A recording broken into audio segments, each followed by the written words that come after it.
Hey guys, welcome back to the channel. This is story about what if Naruto humiliates Kakashi part 1. Before I start, please do support for more amazing content and comments for part 2.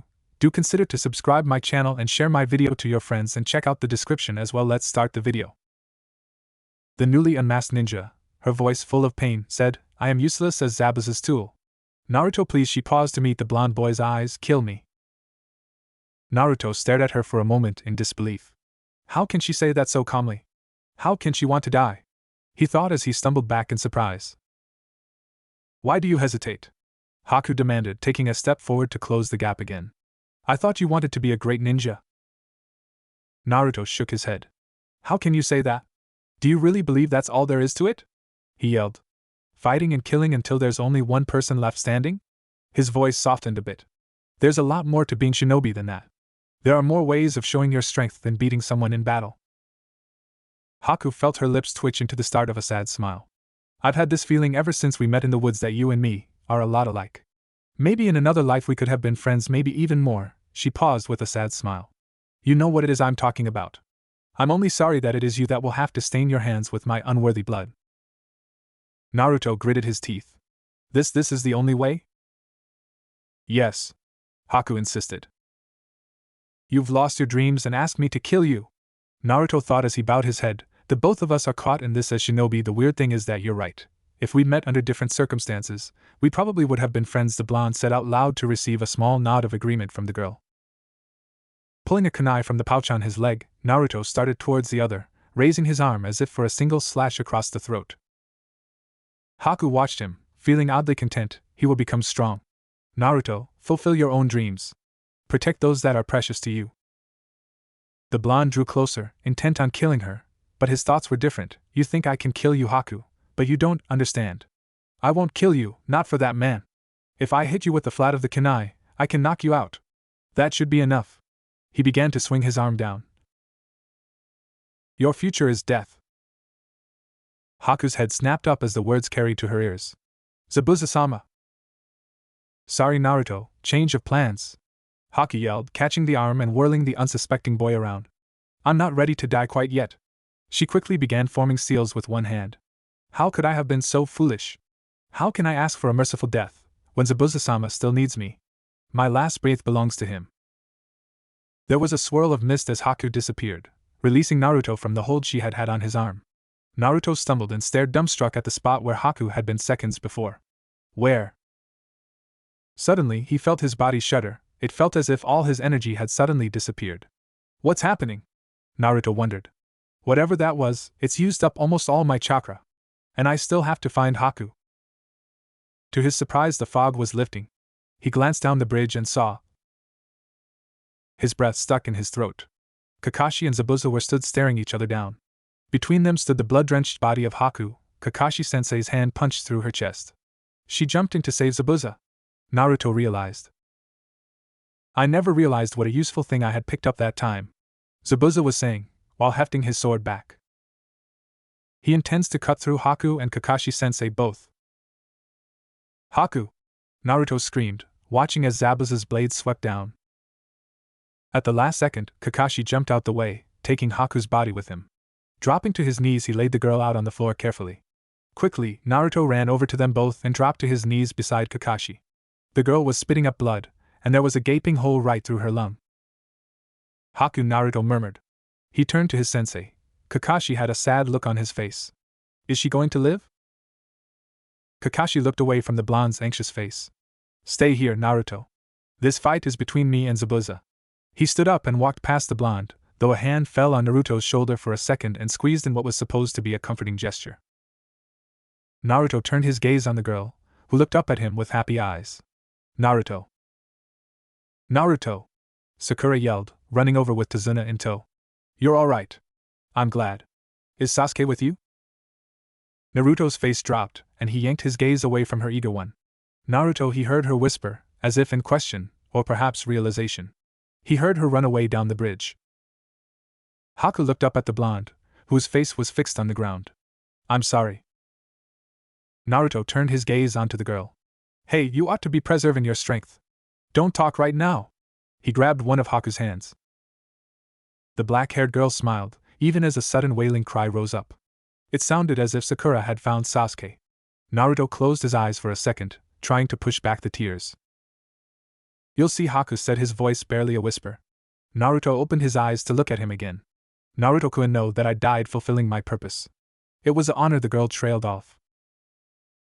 Around Naruto things slowed to a stop. The hand he held was cold.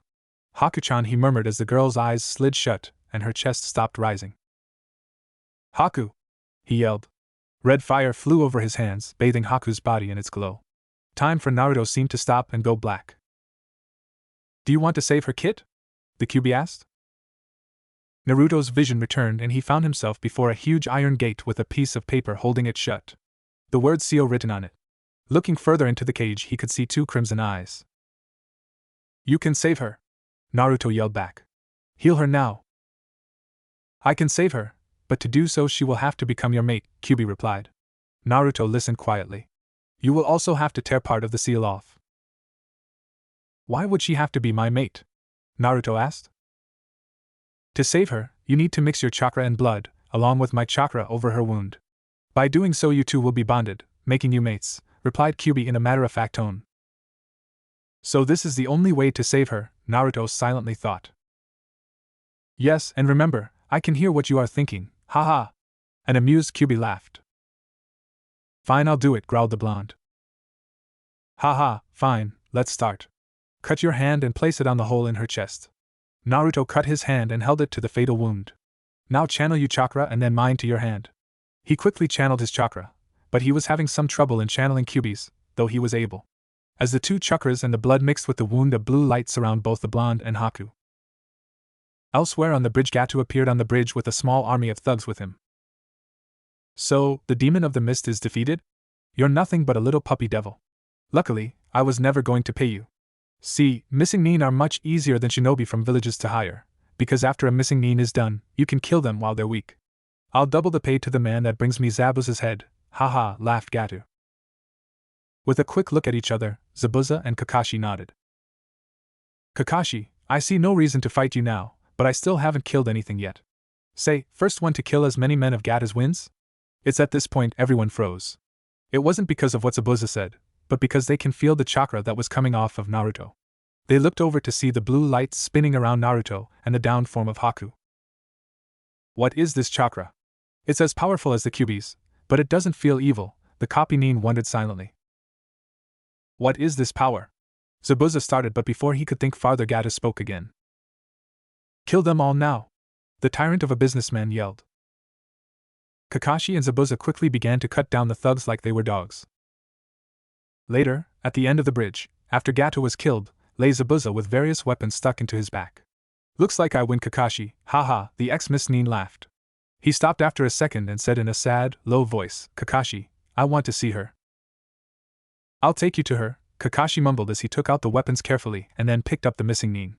He carried Zabuza over to where the bright light once was. The copy nin saw the two laying teens on the ground, Haku completely healed and a now black-haired Naruto by her side. He gently placed Zabuza on Haku's other side. "What's going on here? Did Naruto heal her, and why is his hair black? More importantly, how could he heal her? He doesn't know any medical jutsu. Guess I'll have to ask him when he wakes up." Zabuza cut through his thoughts as he spoke up, "Kakashi, I don't know how, but your brat healed Haku. Will you take her with you? She doesn't like to take a life, maybe in your village she can live a normal life and be happy," he finished with a small tear running down his face. "Yeah, I'll let her come if she wants." "Thank you," he never finished his word, the last of his breath leaving him. "I'll watch for her for you, Zabuza. But first I need to get everyone back to Tazuna's house," the one-eyed nin thought as he walked over to his other students, only to stop as he saw Sasuke lying dead on the ground. Sakura was crying on his chest. "No! Not again! No, I couldn't have failed again." Kakashi started forward with tears in his eyes when a dry, low voice reached his ears. "Sakura, get off your heavy," Sasuke rasped. "Sasuke! You're alive! You're alive!" screamed Sakura as she hugged him. He yelled for her to stop. Kakashi couldn't help but give his eye smile. All of his students were alive and safe. He turned to see the townspeople gathering. A few days later, Naruto awoke to see he was in Tazuna's house. As he started to sit up, images of the other day flashed in his mind. Flashback starts. Naruto watched as the blue light covered him and Haku. A few minutes later his body started to hurt. A second after that his body felt like it was on fire. "Kyubi, what's going on?" the blonde cried as he heard laughter. "Well, Kit, since my chakra is running wild in your body right now, I decided to do some remodeling," laughed Kyubi. "What? You baka fox!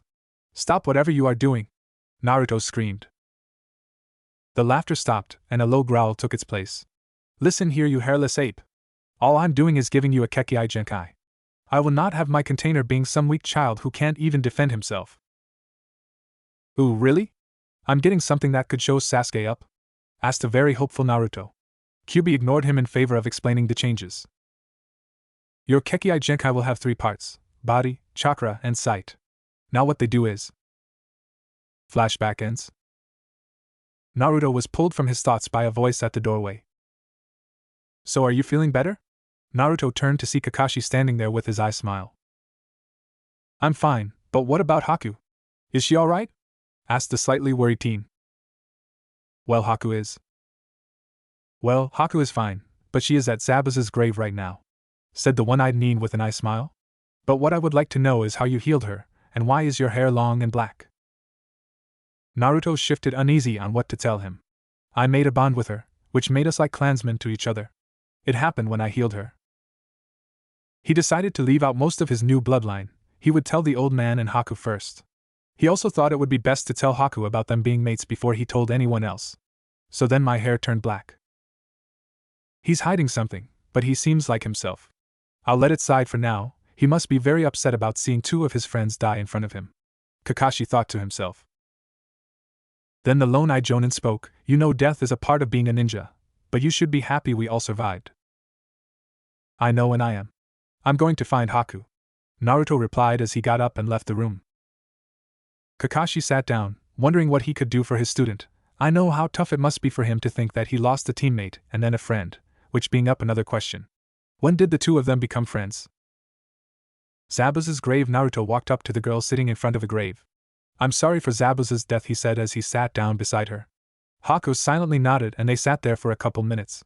Finally Haku cried out, "I should have died, why didn't I die?" Then she felt Naruto put her arm around and pulled her to his chest to let her cry out her frustration and pain for a few minutes. Then he whispered out, "I'm sorry I didn't want you to die, Haku. I don't want to be alone, not again. You are the only one that I have found that has lived in pain for something that was out of their control."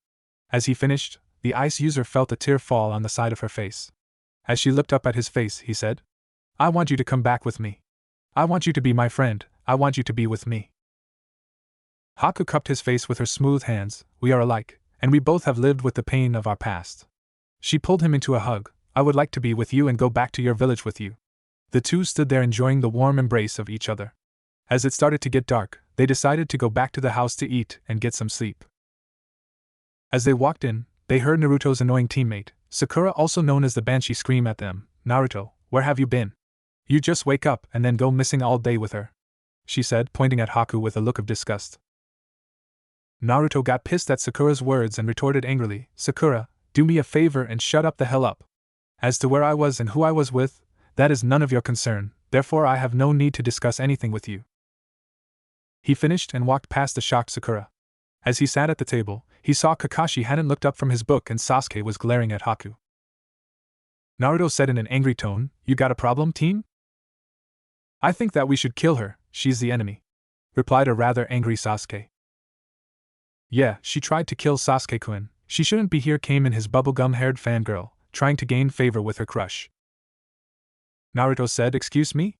But I remembered that she didn't kill Sasuke, she put him in a false death state just like she did with Zabuza." By this point Kakashi put his book down. She stopped being the enemy when Gato tried to kill them. In the ninja world, any enemy at one moment can become an ally at the next moment. You all should remember that. He started reading his book again, giggling now and then as always. The rest of the night went by quietly with the usual Sasuke brooding, Sakura fawning over Sasuke, Kakashi reading his book, Naruto and Haku making small talk. After a while they all went to bed as they still had a week till the bridge would be finished. As Naruto fell to sleep, he found himself in front of Kyubi's cage once again. Kyubi said, "Well, Kit, I believe that we have something to talk about. First, you need to tell your mate about everything from my to your bloodline to her being your mate. Second, when you get back to your village, don't put your mask on, you will also be a weak fool if you do. Also, you need someone to teach you taijutsu, preferably something strong that cause you to break bones, and I also want you to start to work with the sword. Find a master to teach you kenjutsu. I think that old man the Hokage should be able to help you find one. Now leave, I'm still tired from healing your mate and replenishing your blood. You also need your sleep, so your mate can show you how to use your ice abilities. Before Naruto could reply back to the fox, he was thrown from his mindscape into a nice dream about him, Haku and Hinata going for a walk around the park. The next morning, Naruto awoke early, mumbling about Baka foxes telling him what to do and weird dreams. Why would even have a dream about Hinata? I mean, sure, she's liked me for a long time and I've grown to like her. But what would the village do if she was with me, and besides Haku is my mate, I can't have them both. I don't think either would be happy about it. As he was running through his thoughts, he heard laughter in his mind. You idiot! Why not take them both as your mates? You know demons take more than one mate. As for Haku not being happy about you having another, we both have seen how she looks at Tsunami, which indicates that she plays for both sides. No, I think she'll be fine with you having another mate, as long as you love her. This Hinata girl loves you and you love her. You need to grow strong to be with the ones you love, Kyubi said, voicing his opinion. But there's no way for me to be with them both. Humans only can have one mate, and even with the villagers telling I'm a demon, I'm not. Naruto retorted sadly. The fox answered, well, you are right and wrong. To my understanding of villages, people with new bloodlines can have more than one mate due to this Clan Restoration Act. That idiot Uchiha applies to this since he is the last loyal Uchiha, and as for you not being a demon, well, yes and no. You aren't a demon, but you are as much a demon as a human can be, while still being human. Of course your new bloodline makes that so. Great, that will make the villagers so fucking happy.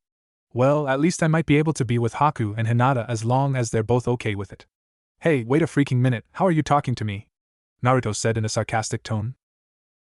Well, that piece of the seal you ripped off lets me speak to you telepathically as well as see, hear, and smell what you do, Kyubi explained to his container. Okay, but why haven't you speaking before now, and aren't you supposed to be the demon that wants to kill everything in sight? So why are you helping me? Naruto asked curiously. I haven't spoken before now because I was tired. Do you know how much energy it takes to heal someone near death and make a Kekki Genkai at the same time? And no, I'm not evil or want kill everything that opposes me, Kyubi replied. Naruto could feel the sad smile on the fox's face. No, at one point in time, I was the guardian of Fire Country, but that Hibi team put a very powerful genjutsu on me. It put me into a feral rage and I attacked your village, but thankfully your Hokage sealed me away before I can do any more damage. As to why I'm helping you, well, I'm sorry for making your life so bad. So the bloodline and healing your mate was my way of saying I'm sorry. Thank you, but I'll find that Hibi team and make him pay for disturbing our lives. He was cut from his conversation by a soft voice. You know, breakfast is waiting for you downstairs. Naruto turned to see Haku in the doorway, smiling at him. I will be down in a minute, Naruto said, returning the smile with one of his own. After a few minutes, Naruto walked downstairs and sat down at the table with everyone eating their food. Alright, team, we still have a week till the bridge is finished. Sasuke, you'll be coming with me to the bridge. Sakura, you will be watching over the house. Naruto, you are free whatever you want for the day, and Haku, since you aren't part of my team, you can do whatever you want. Kakashi told them. Sasuke answered HN. Sakura was upset she wasn't going to be with her Sasuke. Naruto thought it was a perfect time to talk with Haku and maybe get her help working with his new ice ability. Alright, I'm going to go and train. Haku-chan, do you want to come? Naruto asked a blushing Haku. Why yes, and Naruto-kuku, and Naruto just looked at her, wondering why she was stuttering. Tsunami said in a soft voice, maybe you should stay here today. Naruto turned his head to see a blushing Tsunami. He also saw a blushing Sakura look at him, only to have her look at the ground when he looked at her. He started to hear Kyubi laughing. Kyubi, what did you just do? Haha, Kit, sorry Kit, haha, but it looks like I gave you a more primal aura that is making the females woozy and acting fangirlish, haha. But don't worry, Haku will not be affected as she is your mate. She was probably thrown off by you calling her Haku-chan, the fox said as he was literally rolling around in his cage. Oh great, just great, this is all I need right now, Naruto thought with a groan. No thanks, I really need to train, so I'll be leaving now. Bye. The Jinchuriki finished quickly as he grabbed Haku's hand and ran out the door before Tsunami could say anything else. In the forest, Naruto and Haku had just made it to the forest. Now they were looking for a clearing to train in. Naruto decided to speak up. Haku, I need to talk to you about something. Naruto went on to tell her about everything about the Kyuubi, how he saved her, his new bloodline, and finally her being his mate. Haku stood there, listening to everything intently, and she was a little surprised that by saving her life, she had become his mate as he called it. But all in all, she was happy that he told her all of this. She wasn't too upset about being his mate. She had to admit that he was cute, and she did like him, but she would have liked to know him better. She actually found herself hugging him tightly after he finished explaining everything to her. Well, that a relief, she doesn't seem mad. Naruto thought in relief. See, I told you, Kit, she's fine with it. But you didn't tell her about Hinata. Of course, that was probably wise. Too much information could be bad right now. You will need to tell her before you get back to the village, Kyuubi said in a told-you-so voice. Yeah, I know, but not now. I think I need to get to training, Naruto replied back to the fox. He turned to his mate and said, Hey, Haku-chan, I think we should get to training. Maybe you can show me how to use ice jutsus. Yeah, sure, Haku said with a nod. She started to show him how to perform Hayatan Jutsu, but he was having trouble using the right amount of chakra. So to help him with his chakra control, she taught him the water-walking chakra exercise. It took the rest of the day for him to get it down, and by the time he fully got it down, it was time to head back to the house. Back at Tazuna's house, when they got back, everyone was set at the table about to eat. They sat down quietly, and most of the dinner went by quietly, with Tsunami and Sakura looking at Naruto once in a while and having light blushes on their faces. Haku was glaring at Sakura angrily for looking at her Naruto like that. Naruto decided to break the silence. Ano Kakashi-sensei, we don't have anything really to do we? Well, not really. We know the bridge will be done in 5 or 6 days. Why do you ask? The Jonin asked as he let his eye train fully on his student. Well, I was planning on training for the rest of the week and maybe stay in the forest till we leave for Konoha, replied Naruto. I have no problem with you training the rest of the time, but I don't think staying in the forest is a good idea, Kakashi said. It will help with survival training, having to find food and shelter, Naruto said, thinking quickly to get the private training trip. Alright, but I want you back the night before we leave, Kakashi said, agreeing with the logic that Naruto shot out. Sasuke was seething in anger at the fact that the Dobe was going to train the whole time while he forced to stay here and watch the bridge. But then he thought with the Dobe not being here, he could get Kakashi to teach him a couple new jutsus. The rest of the dinner went rather quietly, well besides Sakura yelling at Kakashi about Naruto getting to train while Sasuke had to stay, but she was silenced by a glare from Sasuke, him not wanting her to blow his chance to get stronger. When dinner was done, Naruto and Haku packed their supplies, said goodbyes to everyone and headed out into the forest to return in 1 week. On the newly finished bridge, the rest of Team 7 was waiting on their last teammate. The pink-haired one named Sakura was standing there with her foot tapping against the floor. Sensei, Naruto's late. Could something have happened to him while he was training? She asked her sensei. Kakashi said, No, I don't think so. Sakura, isn't that right, Naruto? Sasuke and Sakura turned around to see Naruto. His attire was completely black with a muscle shirt, pants and black bandages wrapped around his ankles much like Kakashi's. His hair grew a bit longer, and he had it wrapped at his back of his neck in a small ponytail, and on his back were 2 nodachas. One was fitting in a black sheath and the other on was white. Sasuke thought, just how strong has he gotten in a week? This is unreal. Sakura was in shock as she thought, is that in Naruto? He looks so. Inner Sakura interrupted, hot, gorgeous, handsome. I can continue if you want to. Sakura said, arguing with her other self, shut up, I love Sasuke-kun, not Naruto. Inner Sakura said, my vessel is so stupid, the boy practically adored back then. Instead she goes after the emo bastard that wants to avenge his clan. Sometimes I wish that I can escape from her with a body. A/N, wink wink. Naruto rubbed the back of his head. Sorry that we're late. We were paying our respects to Zabuza one last time, and it was a long way from Gato's old hideout. Kakashi said, then you must be the ones who took Zabuza's Kubikiri Bocho, and it explains the new clothes. Where is it? Naruto said, on my back, sensei. You see, the 7 shinobi swordsmen of the mist have sentient swords that choose their next successor. Kubikiri Bocho is Zabuza's sword and it changes to fit the successor. The white one is Oathkeeper and the black one is called Oblivion. A/N, shout out to Kingdom Hearts people. I don't own. Sasuke eyed the sword. Do you even know how to use those? Naruto slipped his hand from his head to Oblivion's hilt. Care to test me, Uchiha? Kakashi defused the situation. Enough, you two. Let's go. A cry went out. Wait. Kakashi groaned inwardly. This was the reason I wanted to leave in the first place. The team along with Haku turned to see the whole population of Wave with Tazuna and his family in the front. You were going to leave before we could say goodbye, weren't you? Tsunami said accusingly. Kakashi said no, why would you think?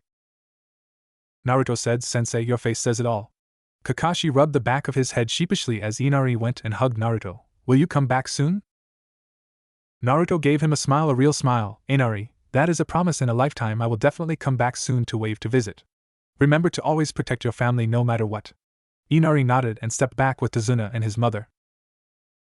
Tsunami said, thank you, everyone, Naruto-san, Kakashi-san, Sakura-san, Sasuke-san.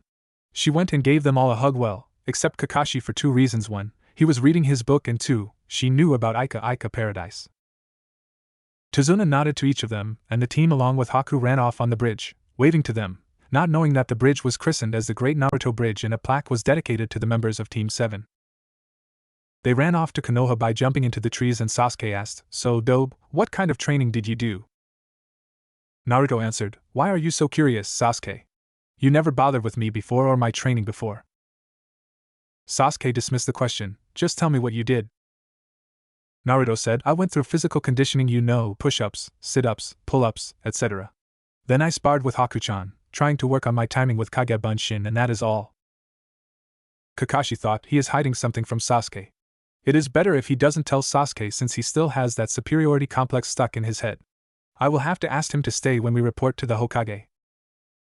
After a few more hours, they approached the gate and 2 guards, the Chunin Suzumo and Kotetsu. Kotetsu cried out, State your name and business. Kakashi said lazily, Kakashi Hatake, returning with Team 7, consisting with Naruto Uzumaki, Sakura Haruno and Sasuke Uchiha. Izumo said, Where is Naruto? Kakashi inclined his head to the black-haired boy to the left of him with Haku close to him. Who is the chick? Kotetsu said with his eyebrow raised. The Jonin replied, She wants to join the ranks, and we are escorting her to the Hokage. The 2 Chunins nodded and signaled the gatekeeper to open the gates. The gates opened slowly and Team 7 along with Haku walked through, straight to the Hokage Tower. Meanwhile, as they walked through the courtyard, Naruto was getting looks that he was not used to, mostly for women who blushed, and some of them smiled and waved at him. Naruto inwardly smiled that the villagers didn't recognize him at all, but he knew that soon they will discover his identity again. So until that time, he was enjoying the looks to the fullest. Soon they reached the Hokage Tower to find Sarutobi at his desk working. When he looked up, he saw Team 7 and his eyes widened at the sight of Naruto. Naruto? Sarutobi said. Naruto said with a foxy smile, What's up, Hokage-ji? The Hokage said, I see that you all have returned safely, and who is this girl? Kakashi said, Hokage-sama, on our mission, it appears that the client lied about it. Apparently the client was targeted by Gato, who hired and sent ninjas to assassinate him. We continued on and met Zabuza Momochi, hired by Gato also. We defeated him for the first time, and this girl, Haku, posing as a hunter nin who was once under Zabuza, took him to heal his wounds. After a week, we met and clashed against each other. Sasuke was at first thought dead, but Haku put him in a false death state just like Zabuza. Needless to say, Zabuza and I destroyed Gato's hired thugs, and Zabuza was the one who killed Gato at the cost of his life. The old man stroked his beard and said, All right then, Haku, you will be able to join Konoha's ranks, and as common procedure, you will be placed on probation for a month since you were Zabuza's apprentice. What profession would you like to pursue? Haku answered, I would like to become a combat medic, Hokage-sama. So you will be receiving training in the hospital, and I will be giving you a plaque. Naruto said, interrupting the Hokage, Excuse me, Hokage-ji, but Haku will be staying with me. Sarutobi said, Fine, less paperwork for me. Now Sasuke, Sakura, you are dismissed for today, and Haku, can you step in the hallway to wait for Naruto? The 3 bowed and went out the door. Sarutobi placed a sound silencing seal on the wall and said, I am guessing that there is something more that concerns your change, Naruto. Explain from the start. Naruto began, Well, after I took care of Gato's cronies from taking Tsunami and Inari, I went to the bridge to find Sasuke trapped in Haku's ice dome and Kakashi-sensei fighting against Zabuza.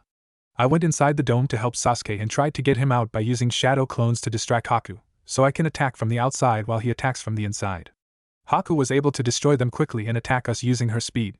We tried this maneuver twice and Sasuke was able to unlock his Sharingan to see her movements, but I was knocked down. When I opened my eyes, I saw Sasuke standing in front of me with Saban needles stuck all over his body. I thought he had died and I got angry at Haku for taking him away. Due to my anger, I was able to unleash the Kyuubi chakra and defeated Haku. She wanted me to kill her, so I was going to run and try to knock her out, but then she realized that Zabuza was in trouble, so she grabbed my arm and shunshed to Zabuza's location. I ran after her. When I reached there, I saw that Kakashi's arm was punched straight through her chest and was on the verge of dying. I wanted to save her because she was a lot similar to me. So the Kyuubi was able to tell me what to do to save her. Sarutobi said, "What? You talked to the Kyuubi?" Naruto said, "Relax, Aji-san, the fox didn't do anything at all well, except gave me a Kekkai Genkai." Kakashi and Sarutobi both shouted, "What?" Naruto said, "Let me finish please. The Kyuubi told me to mix my blood and chakra along with some of his own and pressed into her wound, which is why my hair turned black. The only drawback is that Haku-chan and I are mates in short, husband and wife in human terms." Kakashi said, "Naruto, why would you trust the Kyuubi? He tried to destroy the entire village." Naruto said, "Because it was not the Kyuubi's fault, apparently he was under some kind of genjutsu. The last thing he remembers is that the one who did it smelled like snakes and had pale yellow slitted eyes." Both the Hokage and Kakashi immediately knew who was the one who caused all of this pain in Konoha. Orochimaru, the former student of Hiruzen Sarutobi, the Snake Sannin, former teammate of Jiraiya and Tsunade and a S-rank criminal for experimenting on fellow ninjas. Sarutobi said, "So what is your bloodline, Naruto?" Naruto explained, "From Kyuubi's description, it has 3 parts. My bloodline affects the body, chakra and eyes.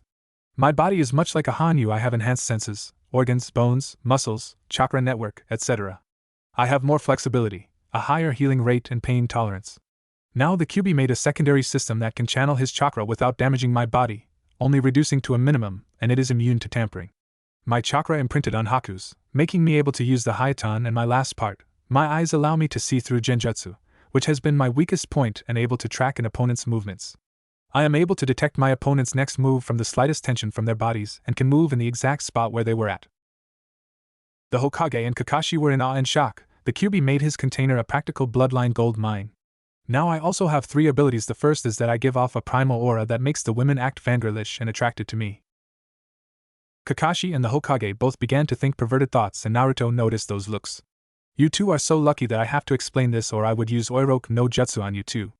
Anyway, the second ability is to talk to foxes, and the last ability is to control and suppress other demons. But I can only suppress Bijou," the boy said. The Hokage and Kakashi were simply miffed by this. No one has ever shown the ability to suppress and control demons since Madara Uchiha and the Shodame's reign. The old man regained his composure and asked, "This is all wonderful, but what did the Kyuubi ask in return?"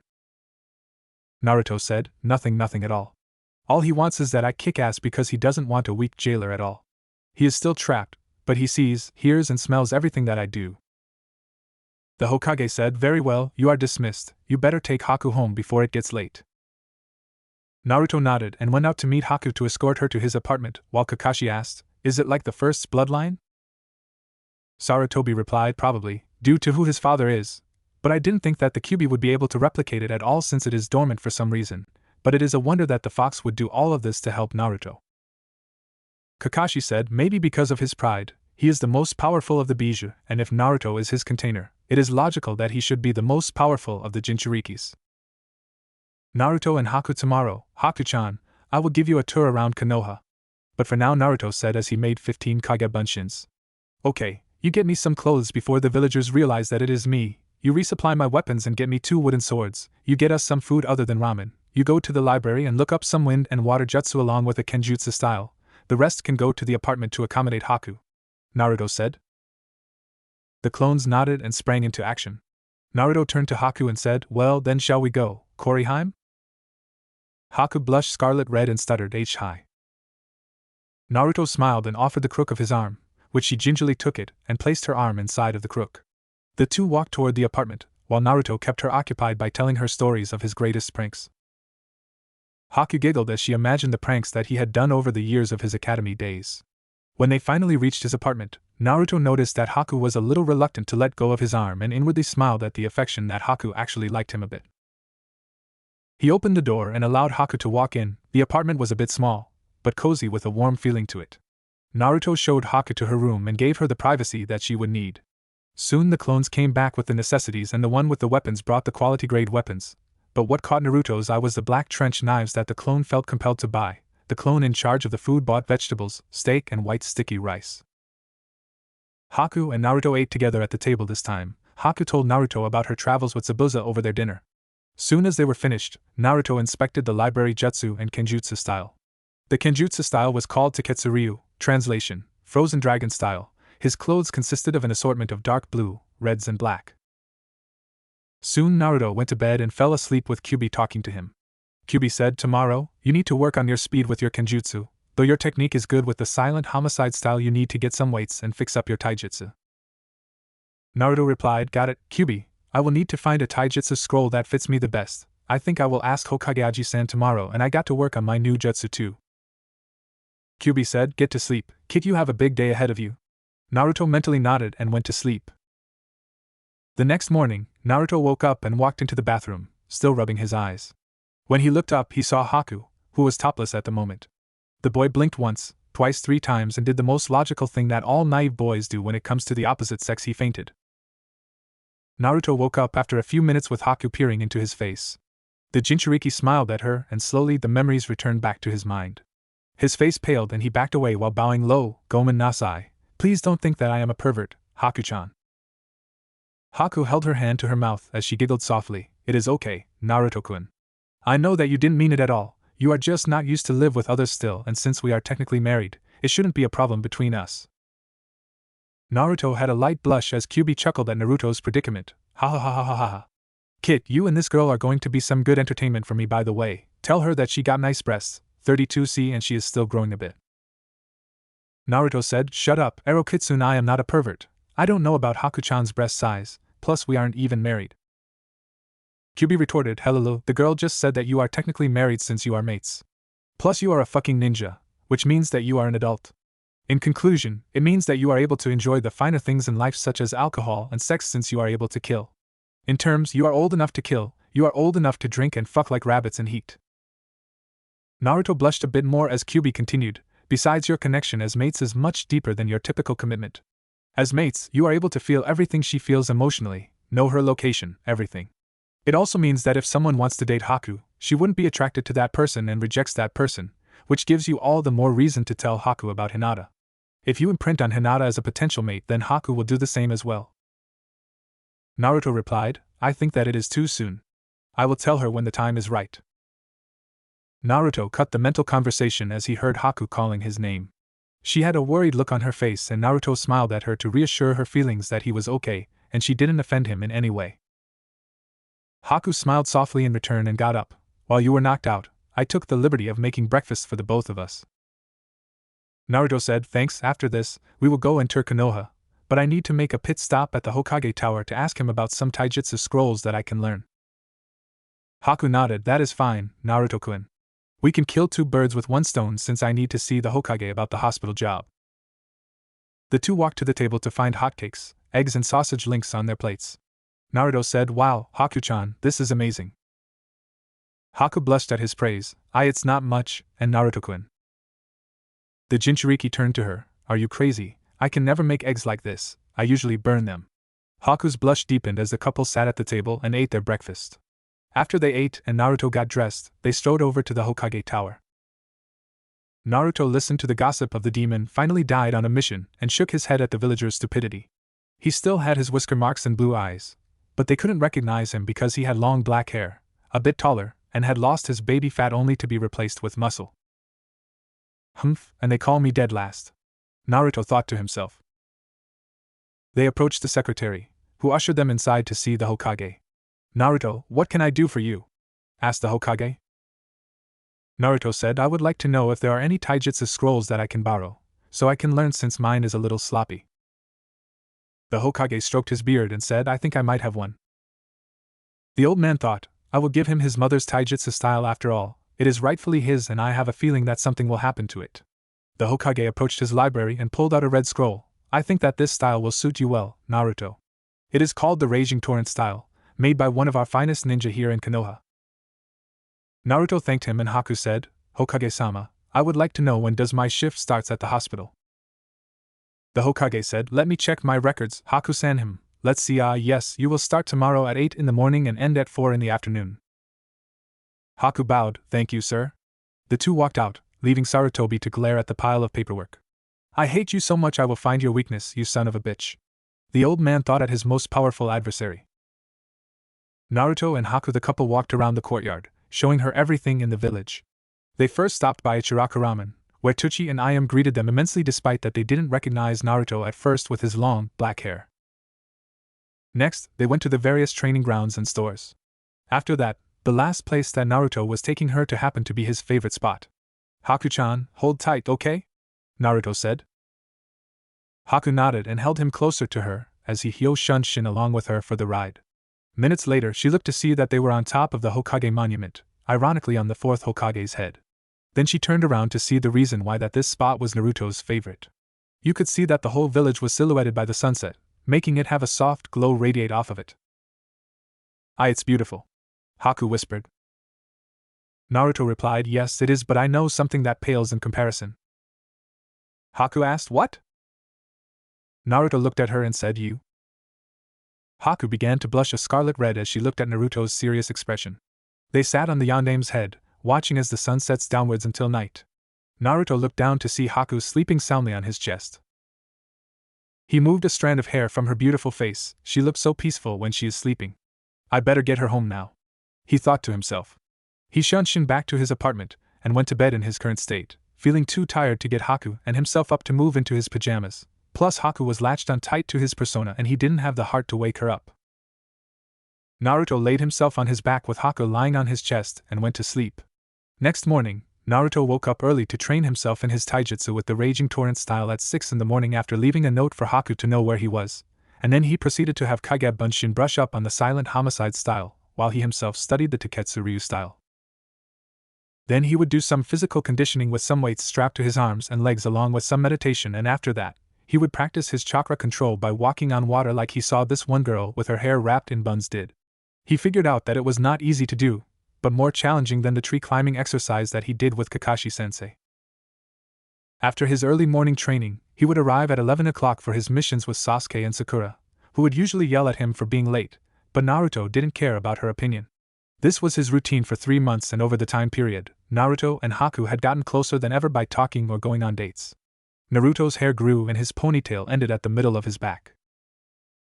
A few strands of hair hung over his hitai, and his face grew sharper, making his life difficult with women blushing and winking at him. Haku grew over the months too feminine-wise. As Kyubi predicted, she grew to a certain extent along with her medical training.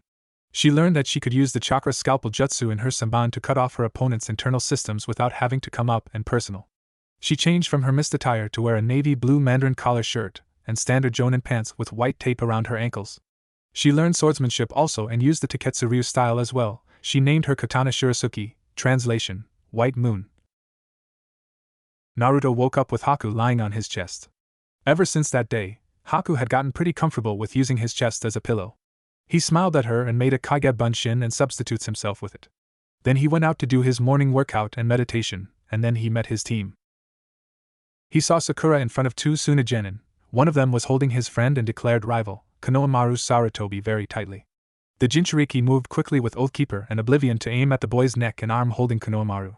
I suggest that you let my friend go now like a good little kitty, or else I take your arm and your life at the same time. The boy didn't believe him at first until Naruto jabbed lightly with Oblivion at his neck, causing a bead of blood was releasing from the broken skin and released his killing intent to prove his point. His killing intent, he is really serious about killing me, the boy thought. He gently set Konohamaru down to the ground and the boy ran to his friends, Moegi and Udon, while Naruto sheathed Oblivion and Oathkeeper while he shunshin beside the kids.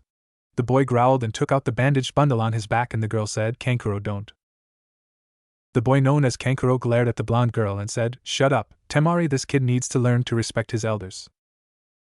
Naruto raised his eyebrow, this coming from a boy who plays dress up as a cat and wears his sister's makeup. It seems that I am the elder in this one, kid. Plus I really don't think you would do that considering your teammate besides Sasuke is practically glaring at you. Kankuro stiffened and everyone turned slightly to see a red-haired ninja with green eyes and a gourd strapped to his back. Sasuke was surprised at Naruto's perception since he never sensed the redhead at all. The boy soon as shunshined downwards to his teammates, Kankuro, put that thing away, you are embarrassing us since we are representing Suna. Kankuro said, but. The redhead glared at him, do it or I will kill you, Kankuro. Kankuro immediately shut up and put the bundle on his back. Come on, we are leaving, you too. Sakura said, wait a minute, you three are from the village hidden in the sand? Why are you here? The blonde girl turned to her, are you serious? We are here for the Chunin exams. Where the hell have you been at? Sasuke said, what is your name? The girl pointed at herself. Who? Me. Sasuke replied rudely, no, the redhead. The boy replied, my name is Sabaka no Gaara. Yours? Sasuke said, Sasuke Uchiha. Gaara turned to Naruto and said, and what is your name? Naruto said, Naruto Uzumaki, and may I ask for yours, miss? The blonde girl said with a blush, my name is Sabaka no Tamari.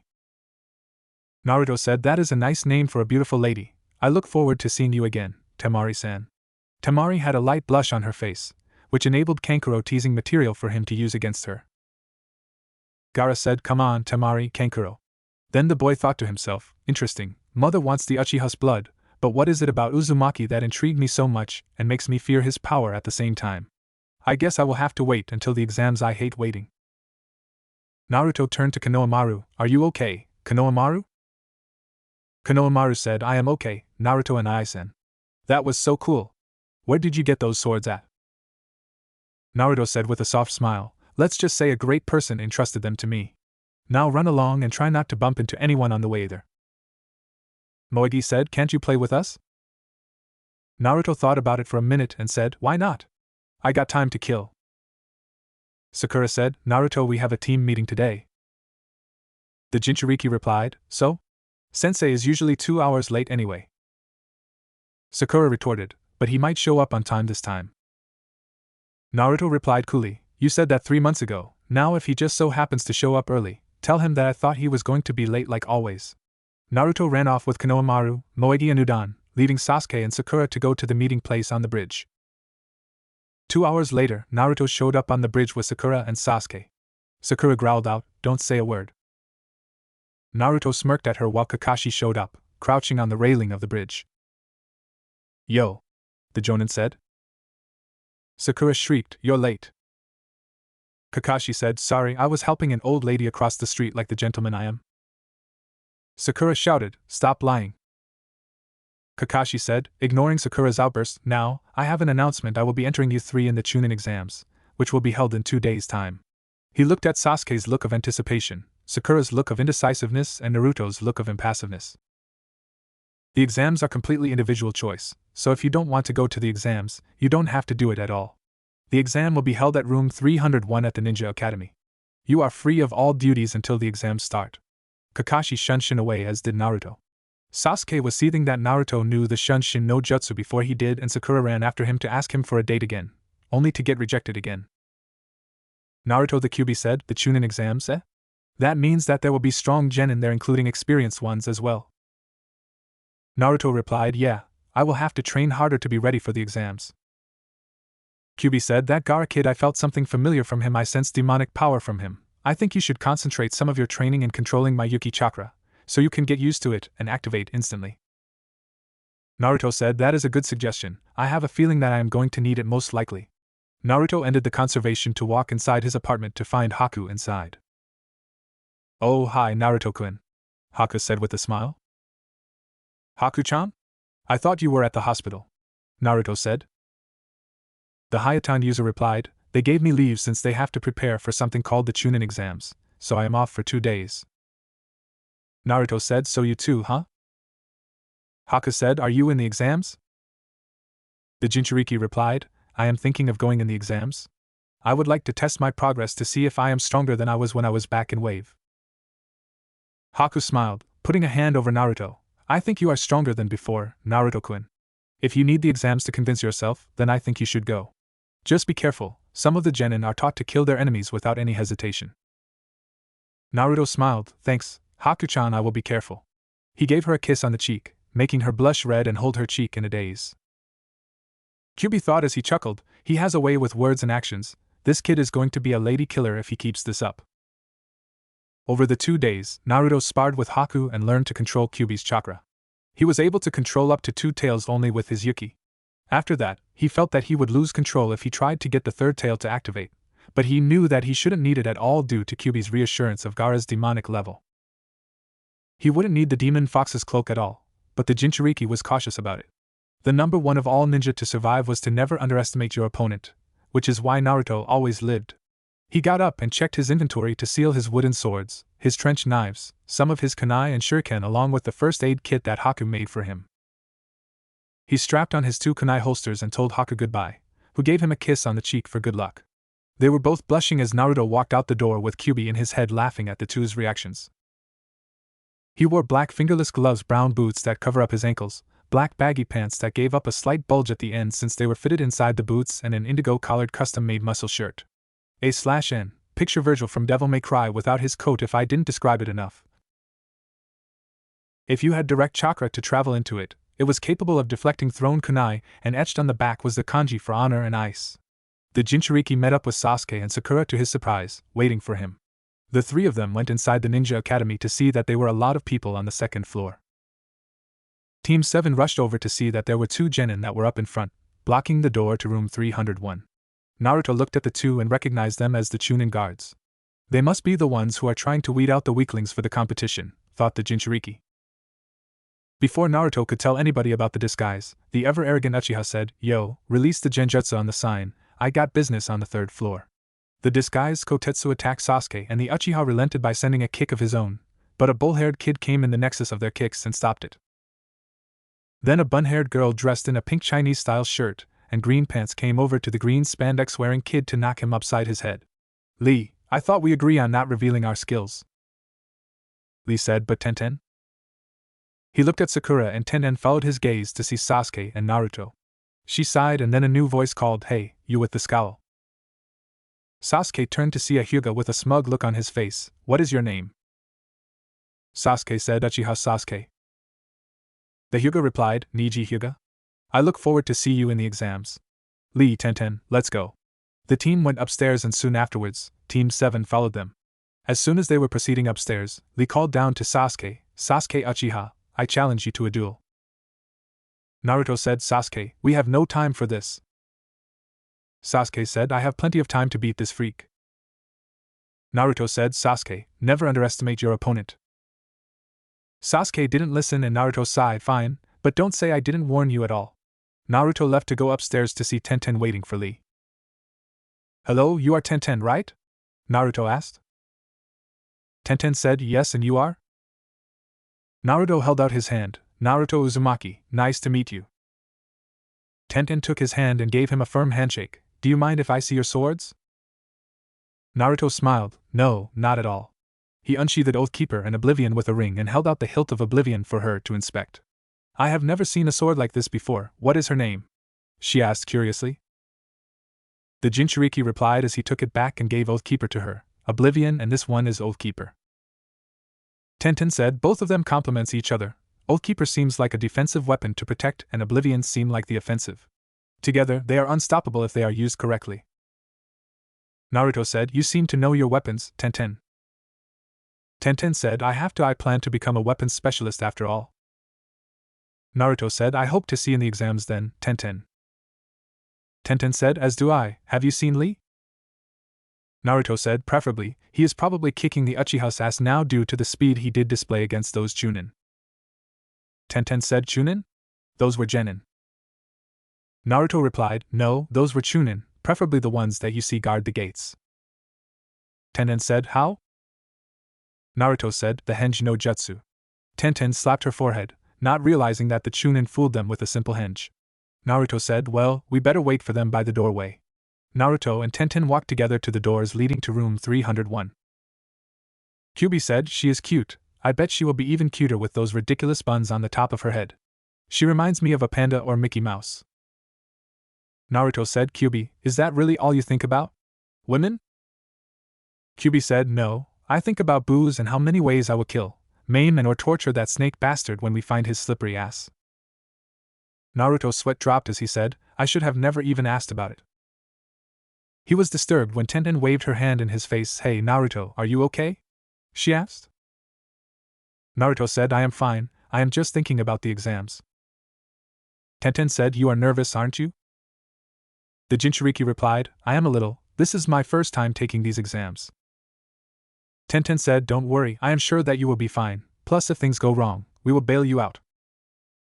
Naruto chuckled, it is more like the other way around, Tenten. Tenten playfully shoved him, hey, don't get cocky, I bet I could beat you with one hand behind my back. Naruto said, I guess that we have to wait and see, Tenten. The two went up to find Kakashi waiting by the door, and Tenten was allowed inside. Naruto said, this wasn't individual choice, was it? Kakashi said, no, it wasn't. Where are Sasuke and Sakura? Sure enough, Sakura and a beaten Sasuke came up to them. Kakashi said, what the hell happened to you two? Sakura said, green spandex, sunset, rainbows, so much hugging. Kakashi's lone eye widened and Naruto became confused. What? Kakashi said, it seems that they met my guy. Naruto said, who is that? Kakashi said, you know Rock Lee? Naruto nodded and Kakashi said, picture an older version of him talking out the flames of youth. Naruto shuddered at the thought of it, but he had no idea what were the flames of youth. But it doesn't add up with Sasuke's bruises. Kakashi continued. Naruto said, I can answer that. Sasuke team answered a challenge to Rock Lee and got his ass kicked. Judging by Lee's speed, I think that Sasuke's body couldn't keep up with him. Sasuke sent a glare at Naruto as Kakashi said, that seems understandable, now good luck to you all. Team 7 nodded and went through the door, but Kakashi whispered to Naruto, if you get into trouble, Naruto, don't hesitate to do everything in your power to survive. Naruto said seriously, I got it. Soon Sasuke was glomped by another one of his fangirls, Ino Yamanaka of the Yamanaka clan, who specializes in jutsu that affect the aspects of the mind. Sakura began to yell at her, and the two started their feud as usual. Then Team 8 came up with Kiba announcing their presence. Hey, where is Naruto at? The Inuzuka asked. Ino noticed that the blonde-haired prankster was not around them and asked, that is right, where is he? Naruto shook his head and said, I am right here, Ino. The rookies turned to see him, and their mouths dropped, especially Ino's. Hinata blushed at her crush and how handsome he had gotten. Geez, I can't believe you guys didn't recognize me well, except Shino. I can tell he knew who I was by my chakra, Naruto said as he reached behind his neck and picked out a bug on his finger. The bug flew off his finger and went straight to Shino. Naruto turned to Hinata and said, oh heyo, Hinata-chan. Hinata blushed and almost fainted to the ground, but Naruto grabbed her before she hit the floor and helped her steady herself. Ino, Sakura and Kiba shouted at the same time, since when you call her Hinata-chan? Naruto said, since now, after all, she is a princess, a cute one too. Hinata blushed as she whispered, thank you. Naruto put a hand on her forehead, are you okay, Hinata-chan? You look a bit red, you don't have a fever, do you? Kyubi warned, Kit, you are going to make her faint with all of this attention on her, and I think Mudboy just might attack you. Naruto replied, he wouldn't dare. If I find one scratch on Hinata-chan because of that, I will rip him apart. Suddenly Kyubi started to growl and Naruto asked hesitantly, Kyubi, what is wrong? The demonic fox answered, that silver-haired kid, he is reeking of the smell of snakes. Naruto said, really? That is not the one who placed the genjutsu on you, but he might be working for him, or that lady we saw at the dango shop. Kyubi replied, no, her smell is faint and covered with dango instead. This one is laced with it. The Jinchuriki said, calm down for now. If he shows any sign of being a spy, I will take him out in the exam.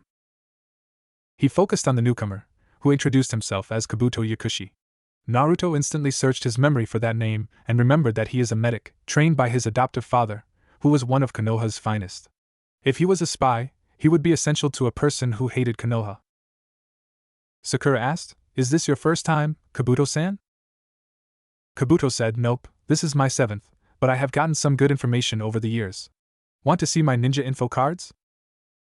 Sasuke asked, do you have information on individuals? Kabuto said, why yes. The Uchiha said, I want information on Rock Lee and Sabaka no Gaara. Kiba said, I want information on Naruto Uzumaki. He grinned as he thought, I bet his record is humiliating and then Hinata will go out with me. Kabuto pulled out 3 cards and said, Rock Lee, he has completed 20 D rank and 11 C rank missions, his taijutsu is off the charts, but his ninjutsu and genjutsu is non-existent. Sabaka no Gaara, he has completed 14 C rank and 1 B rank, his abilities are unknown, but it is said that he has returned from every mission without a scratch. Lastly, Naruto Uzumaki, he has completed 24 D rank and 2 A rank missions. Sakura said, wait, that is wrong, we only did one. Kabuto said, oh, you didn't know, he happened to catch a Chunin, Mizuki Tuji, from taking the scroll of sealing and killing Irika Yumino. Anyway, he seems to know the Kage Bunshin no Jutsu, and his taijutsu has improved along with his kenjutsu. Naruto said, you seem to know a lot about that mission despite the fact that it was classified to the Hokage's eyes only. On top of that, you are Ishide Yakushi's adopted son, who is a chief medical ninja in the ANBU, who was one of Konoha's finest medics at the time. Since he is your father, he taught you everything you know, which means you are a spy. Kabuto laughed. What makes you think so, Naruto-kun? Naruto replied, the fact that you failed this exam 6 times despite the fact you are an accomplished medic and the fact that you smelled a lot like snakes, a smell that is known to only one person who could possibly have the motive to destroy Konoha Orochimaru, the snake Sannin and S-rank criminal. The place was silent until Kabuto laughed again. You are quite the comedian, Naruto-kun. Me affiliated with Orochimaru? That is very humorous of you to think so. Naruto laughed as well. You are right, Kabuto. To think that you caught me that fast. The rookie 9 sighed in relief, but Kabuto thought, that boy, I am going to have to take him out when Orochimaru-sama separates them from the Uchiha. Naruto thought, I got you, traitor. A man shouted, okay, Genin, pipe down and shut the hell up now. First rule, there will be no fighting whatsoever or I will have to kill you. That man was Ibiki Marino, head of the torture and interrogation division. Ibiki said, good, now everyone will come in a single order fashion to get a paper from one of these chunin and draw a number. The number will indicate where you will be sitting for the remainder of this part. I will explain the rules when everyone is seated. Soon all of the genin were seated down and Ibiki said, okay, now here are the rules. This test had a grade point system. Each question is equal to 1 point. If you get one wrong, you lose a point. Now if you even think of cheating, you lose 2 points, which means there are chances that you will be disqualified. Now this test also depends on your teammates. Your points must meet the requirement of 20 points or more. If you don't, you along with your teammates will be thrown out of the exam. Sasuke and Sakura immediately started to glare at Naruto, but the Jinchuriki smirked as he leaked killing intent and both of his teammates felt a chill running down their spines whenever they looked at Naruto. Ibiki said, now begin. There were a rustling of papers and Naruto looked at his paper to see that the questions were very hard to answer. Naruto thought, Ibiki gave us enough chances to cheat, why would he do that unless he wants us to cheat? Usually if you are caught cheating in the academy, you would be thrown out immediately. Now who has the answers? Naruto's eyes darted around to see Shikamaru 2 rows ahead of him, but he was sleeping on top of his test. Sakura was 3 rows to his left behind him, and then he noticed that Hinata was beside him. Hinata used her Byakugan to cheat and then looked over to Shikamaru to see his paper, which was filled with the correct answers. She wrote them down quickly and deactivated it before anyone could see. Looks like I have to use Hinata-chan for my answers. Gomen, Hinata-chan, but I have to pass. Naruto looked down at his test, pretending that he was thinking and concentrated on focusing his chakra. Near the lamp where there were mirrors, Naruto used the moisture in the air to form an ice mirror and directed it to Hinata's paper. Naruto smirked and began to write the answers down quickly before anyone caught on to his scheme.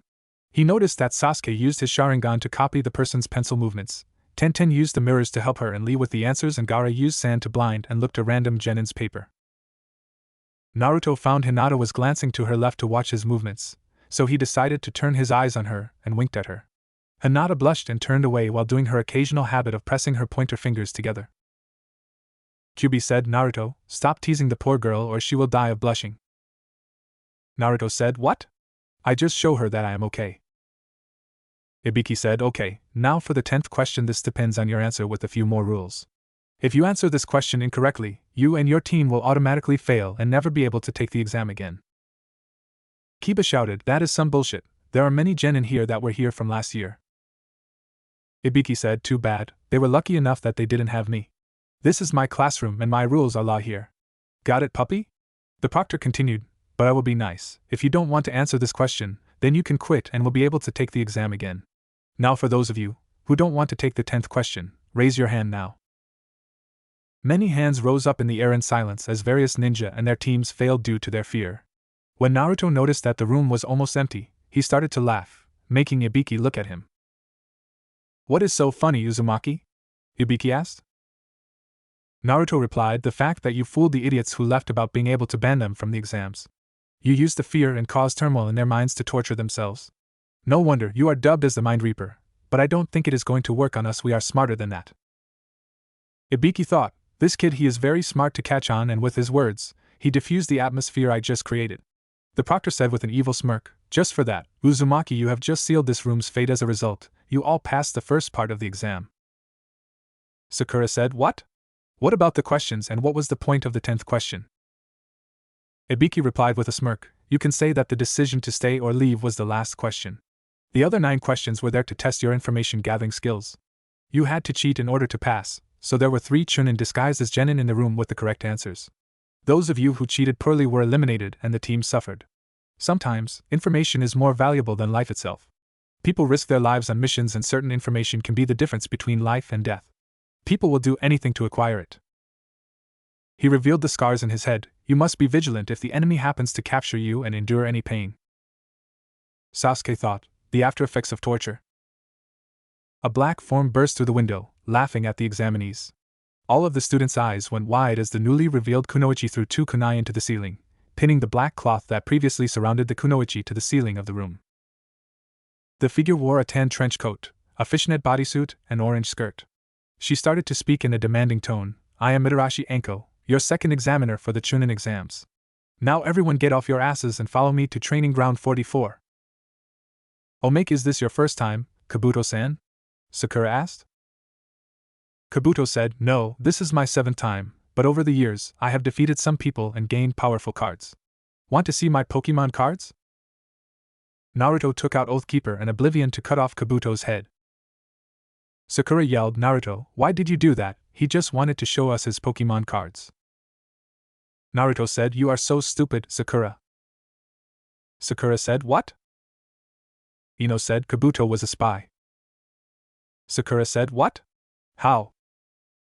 The rest of the Rookie 9 said, because this is Yu-Gi-Oh! Town, motherfucker. The woman known as Enko Mitarashi looked over the genin and turned to Ibiki, you passed 26 teams, Ibiki. Are you losing your touch? Ibiki replied, you are early, Enko, and no, I am not losing my touch. It seems that we have an interesting bunch this time. Enko said, oh well, it doesn't really matter anyway, my test will cut them in half. Now move!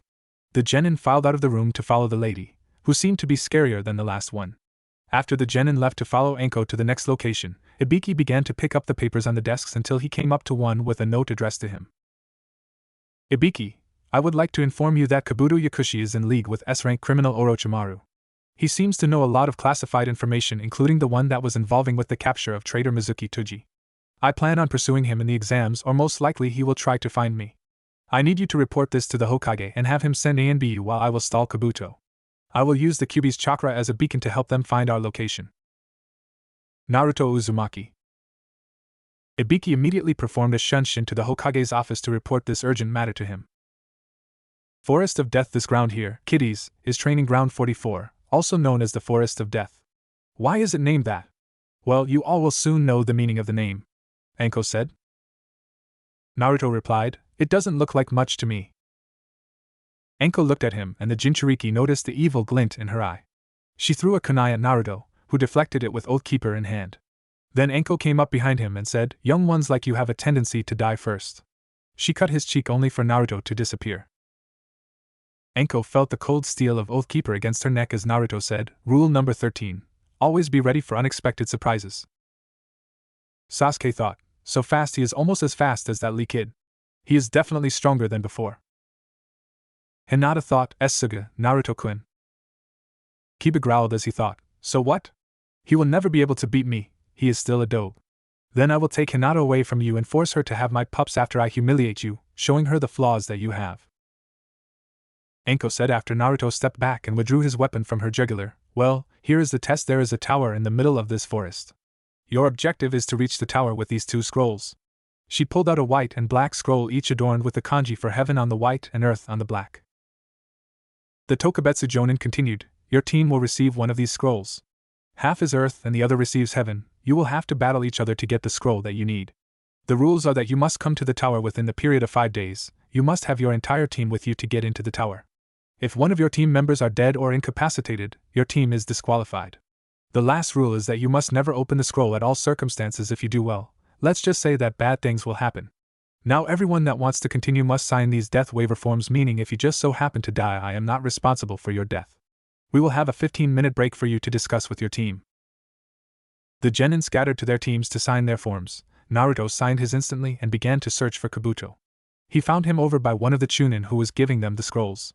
He is not backing out, which means he is going to try and kill me. His teammates might not know about his loyalty, or they are in league with him, so I got to be careful.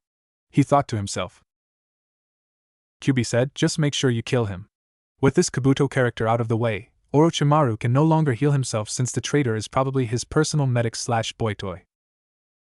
Naruto said, Kyuubi, I appreciate it if you didn't put that mental image in my mind. That is even worse than the genjutsu that Kakashi described with Guy and Lee.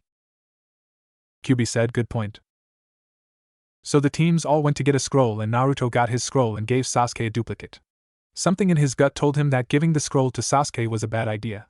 After all the teams got their scrolls, they approached their gates and when Enko gave them the signal to start, they rushed through. Naruto immediately made a Kage Bunshin discreetly and sent it away. Naruto Kage Bunshin the clone crouched on a branch to find an unsuspected AIM team. The clone smirked as he took out 2 kunai in his hand and jumped down on 2 of the AIM nin, killing them by stabbing the ninjas' necks. The last one tried to run, but he was put in a false death state with 2 saban before he could get any further. He searched the ninja's inventory to find a earth scroll, kunai, shuriken, blank scrolls and a summoning contract for dragons. Dragons, I think I will hold on to this, Naruto thought. He quickly stuffed it into his pouch and moved toward his original self's position. Naruto the original instantly got the nerves that somebody was coming and opened his mouth to speak until a strong wind pushed him away, leaving Sasuke and Sakura alone. He crashed into a tree a few feet away from his team to find a large snake in front of him. Orochimaru has been feeding you well, Naruto commented as he took out Oblivion. The snake hissed as it coiled back and struck at Naruto. The Jinchuriki waited and jumped at the last second onto its head, and then he took Oblivion and stabbed the snake's head. It thrashed and flipped for a few minutes until it went limp and disappeared into smoke. It seems Orochimaru is here, Naruto mused, and then he heard whistling and used his no-dachi to block the incoming shuriken. He looked up to see Kabuto and his team. I am assuming Orochimaru sent you 3 to kill me, huh? The Jinchuriki said. Kabuto said, you know too much, Naruto-kun. I can't have you interfering with Orochimaru-sama's plans. Naruto said, what? Plans for the sex positions you two are going to try tonight. Enlighten me. Kabuto narrowed his eyes. His grand plan is to raze Konoha into the ground with his new army. Naruto said, you mean Oto, that country is new and hardly has any ninja. Which means that you have an ally to help Orochimaru with his plans and it would be someone that we would least expect Suna, our ally since Cloud is independent, IWA is cautious about us and AIM doesn't give a shit about us. Am I correct? Kabuto said, you are very smart, Naruto-kun. We could use you in our cause. Naruto said, sorry, I prefer to have free will, which is something that doesn't have to be in Oto. Kabuto said, please, you are a Jinchuriki. Everyone hates your guts and has beaten you since you were young. You think that there are people here that accept you? Naruto replied, yes, there are a few. If they don't like me at all, so be it. I don't give a damn about what they say because as long as there are people that I know care about me, I will protect this village to my last breath. Kabuto said, then this is the end. Yoroi, go. Yoroi attacked Naruto, who backflipped and dodged his punch. Yoroi suddenly did hand signs and his hands were covered with chakra. Does he know medical jutsu too? Naruto thought to himself. Yoroi ran at him, trying to hit him with his chakra-infused fist, but the Jinchuriki dodged him. Finally Naruto grabbed his forearm and broke in with a single swing, and then cut off Yoroi's other arm. Yoroi screamed in pain, but Naruto silenced him by bringing his sword down on Yoroi's head. The Jinchuriki flicked off blood from Oblivion and Kyuubi shouted, Kit, behind you! Naruto turned to see Misumi behind him and caught his forearm, but the weird thing was that Misumi's arm bended around his own and Misumi caught him in a chokehold. Misumi cracked his neck and Naruto disappeared in a puff of smoke. Misumi said, what? Suddenly a sword burst from his chest and Misumi gasped in pain, how did you? Naruto said, I used Kage Bunshin earlier since I sensed you 3 watching me in case the snake didn't eat me. Then I kawarimi with it when your arm twisted around mine. Goodbye, traitor. Naruto twisted the sword to make the hole bigger, and Misumi died before he hit the ground. The Jinchuriki said, pointing his sword at Kabuto, it is your turn, Kabuto. Kabuto said, please, you can't defeat me. I may be a genin, but I am on par with your sensei Kakashi in power.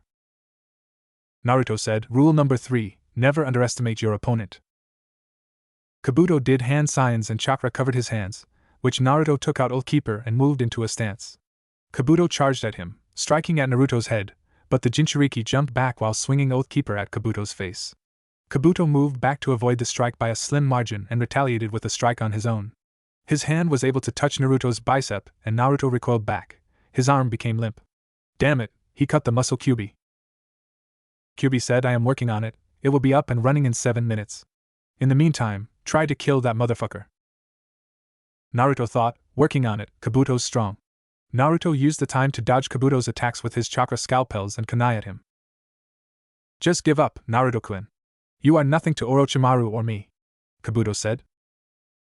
The Jinchuriki said, coming from the submissive one who plays doctor with his master is a lot. Orochimaru must have you on a long leash to speak of him so highly.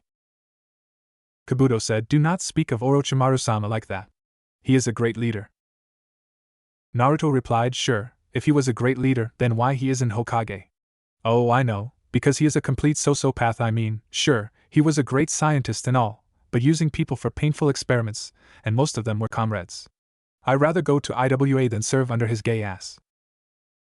Kabuto bristled in anger. I am warning you, Uzumaki. Naruto said, you're mad. What are you going to do to me? You are nothing but a submissive bitch to Orochimaru. You actually think that he cares? Please, you are alive because of your skills, and when your time runs out, he will discard you and find a new boy toy to play with. It is just that simple, Kabuto team. Kabuto roared, I am definitely going to enjoy carving your heart out piece by piece. Naruto felt the feeling in his arm and sheathed his swords as he called on the Kyuubi's chakra, making the demon fox's cloak surround his entire body. Come and try, snake bitch. Kabuto attacked at him, while Naruto just stood there, and when Kabuto's hand entered the chakra, his hand began to burn. Kabuto tried to move back, but Naruto grabbed his hand. You fool, since you know that I am a Jinchuriki, you should also know that the Kyuubi's chakra is fatal to anybody but me. Now you die here. This is for all the people you helped Orochimaru kill. Now let's see how you like your chakra network being tampered with. Naruto sent the Yuki pouring into Kabuto's system, making the medic scream in pain as the network was destroyed. Kabuto struggled, but he was in too much pain and his Inu Shometsu was not working fast enough to repair the damage. Kabuto passed out from the pain and Naruto let him go. Kyuubi said, we should kill him? Naruto replied, now if we do that, then we will never know where Orochimaru is at or what he plans to do at all. He is useless now, and he will either have to tell us everything or be killed by Orochimaru. He made a Kage Bunshin to watch the unconscious Kabuto until the ANBU came to pick the Oto spy up. Then he saw the Kage Bunshin that had cornered the AIM ninja and asked, you got the scroll? Naturally. The clone said as he passed the dragon contract and the scroll. What the hell is a summoning contract doing here? Naruto asked himself. The clone said, I don't know, but don't question what life gives you, just go with the flow. The clone dispelled and Naruto instantly got its memories of the bout with the AIM nin. Then he strode off to find his teammates. Sasuke and Sakura the Uchiha and his fangirl were currently engaged with a tall woman hailed from Kusa. She first tried to impersonate as Naruto, but Sasuke saw that her henge was off because Oathkeeper and Oblivion were not on her back. Then she used killing intent to freeze them into place, but Sasuke stabbed himself to overcome his frozen state and was currently running away along with Sakura. The Kunoichi summoned a snake to give chase and eat them both alive. Sasuke thought, this girl, she is not a genin, she is a monster. We need to get away. The snake came closer and closer as it opened its maw only to eat a barrage of kunai and ice saban. No eating, teammates, it is bad for your health, Naruto said with his arms crossed. Sakura shouted, Naruto, we have to get out of here before we get killed. Naruto ignored her cry and said, Orochimaru, can someday you choose a freaking gender and stick with it, please? It is highly troublesome to call you a he, she or he she at different points. Orochimaru said, you are supposed to be dead. Naruto said, and yet I am not. Your subordinates were hard to beat, especially Kabuto. He was a tricky one, I had to practically make him a vegetable to defeat him. Orochimaru said, that is impossible. Naruto said, nothing is impossible when it comes to a ninja. The snake Sannin said, I am going to kill you, Naruto Uzumaki. Naruto said, no doubt you can, but you would blow your cover and the ANBU, who happen to be near our location, would find you. You have two options. One, you can retreat seeing that we can't defeat you by ourselves, or two, you can stay here and kill us only to have dozens of ANBU on your ass. Orochimaru growled and said, "How about option 3? Before Naruto could react, Orochimaru shouted, "Futon de Tapa!" The blast hit Naruto away and Orochimaru appeared behind Sasuke to bite him on the neck. Soon a symbol of 3 tomes similar to the Sharingans appeared and Sasuke knelt down, screaming in pain. Orochimaru leapt away and Sakura shouted, "You freak! What did you do to Sasuke-kun?" The Sannin answered with an evil laugh, "I gave Sasuke a farewell gift, a gift of power. With it, he will come to me and seek me out for power that he so craves to destroy his brother." With that, Orochimaru left by sinking slowly into the ground. Naruto burst back in to see Orochimaru's head disappear. Kyuubi said, "Kit, we could have killed him when we had the chance." Naruto said, "Fighting Kabuto's team was hard enough and I don't have enough strength to defeat Orochimaru in my current state even with your chakra. I am sure he has a way to suppress a Jinchuriki's seal if he ever came across such a person. If that would have happened, I would have been screwed and we both would have died. I am sure that you don't want that as much as I do." Kyuubi said, "You have a point, fine, Kit, I will tolerate this just this once. Naruto thought, "Thanks." He turned to Sakura, who was caring for a passed-out Sasuke. "Sakura, come on, we can't stay here. Other teams might try to come and take our scrolls. We got to move to the tower now." Sakura nodded and Naruto made a Kage Bunshin to carry Sasuke as the two moved toward the tower. A few hours later Naruto entered the tower with Sakura trailing behind him and Sasuke over his left shoulder. He walked towards the center of the large room, having noticed a large unwound scroll on the wall. Naruto read the words out loud as Sakura listened. "If you do not have heaven, go to gain knowledge and wisdom. If you do not possess earth, go to train in the fields and gain strength. If you open both scrolls of heaven and earth, dangerous paths turn into safe ones. This is the secret of exit will lead you on your way." Sandaime Hokage. Sakura was confused by the riddle. What does it mean? Naruto replied, "I think heaven represents your mind and earth represents the body. If you are like Shikamaru, who has heaven, then he has got to train his ass off. If you are like Kiba, then you have to learn to study at the library. When you have both heaven and earth, nothing can stand in your way. We better open the scrolls now." Naruto pulled out both of the scrolls contemplatively, and handed one of the scrolls to her. Naruto and Sakura opened the scrolls in unison. Glancing at the contents, Naruto's eyes widened. It was a complicated set of seals. In the center was the kanji for human or person. Sakura came to the same conclusion as Naruto, and they both threw the scrolls on the ground forming an X shape. The center of the X shape started to bulge. It burst in a puff of smoke that clouded the genin's vision. The only thing they could see was a dark silhouette in the smoke, and so Naruto and Sakura tensed. Naruto was surprised as the silhouette that appeared inside the smoke was familiar. As the smoke cleared, the two relaxed. They were relieved to see that it wasn't an enemy. In fact, it was the direct opposite of their enemy. "What are you doing here, Iruka-sensei?" Sakura asked as Naruto gave off a wide smile. Iruka was about to answer when he saw the unconscious form of Sasuke. He frowned but spoke anyway. "I'm here to congratulate you on completing the second exam. You still have a few days till the second exam ends, so you can relax in one of the unoccupied rooms until the second exam is over." Iruka disappeared as Naruto headed towards the waiting area, carrying Sasuke on his shoulder. As they got to the designated area, Naruto saw that the Sand team was there along with Team 8, and set off to a clear side with Sasuke, propping the unconscious genin against the wall a few feet away. After taking a quick inventory check, Naruto dozed off for a nap. 5 days had passed and soon the remaining teams were escorted into an arena. Anko announced, "First of all, I would like to congratulate you all for passing the exam." Then she thought, to think that 21 passed out of all 78 participants. Well, I did say that it will be cut in half, but I was expecting single digits. The Jonin stared at the genin and Naruto shifted his eyes around the room. He noticed that a Taki team made it along with the Rookie 9 and the mysterious Suna team. It seems that the strong people have survived this round and I see that Orochimaru is here as well. I can't do anything here without placing everyone in danger, Naruto thought to himself. Anko said, "Now we will let Hokage-sama explain the third test." "Hokage-sama, if you please?" Sarutobi nodded, "Thank you, Anko. First, I personally congratulate you on passing the second part of this exam. Before we begin, I would like to inform you about the true reason of this exam." The genin perked up at the Hokage's words. True reason? Sakura thought. Why do we have all the allied countries taking the exam together? Sarutobi asked rhetorically, to promote friendship among the countries, to raise the level of shinobi. Please don't be confused with these sugar-coated words. This exam is ten in thought, is? Sarutobi continued, is a technical war between the allied countries. All the genin except Gaara, Shino, and Kabuto's team were shocked. Wait, just what does that mean? Tenten said. Sarutobi mused, if we were to go back in time, the allied countries were all enemies. To preserve peace, the Chunin exam selection was born to solve the problem. Kiba shouted, why the hell we have to do that shit? Is this for deciding Chunin? Sarutobi answered, yes, that is correct, but also this exam has another side. You are risking your own lives to fight for your respected village's prestige. The ones watching the exam will be leaders and influential individuals. Also, each daimyo will be there to watch you fight. If you are considered weak, the country will lose clients and vice versa. It also sends a political message to other countries to show their strength. Lee shouted, but why do we have to risk our lives in battle? Sarutobi replied, the strength of the country relies on the strength of the village. In turn, the strength of the village lies within the strength of the shinobi, and the strength of the shinobi is at its peak when in danger.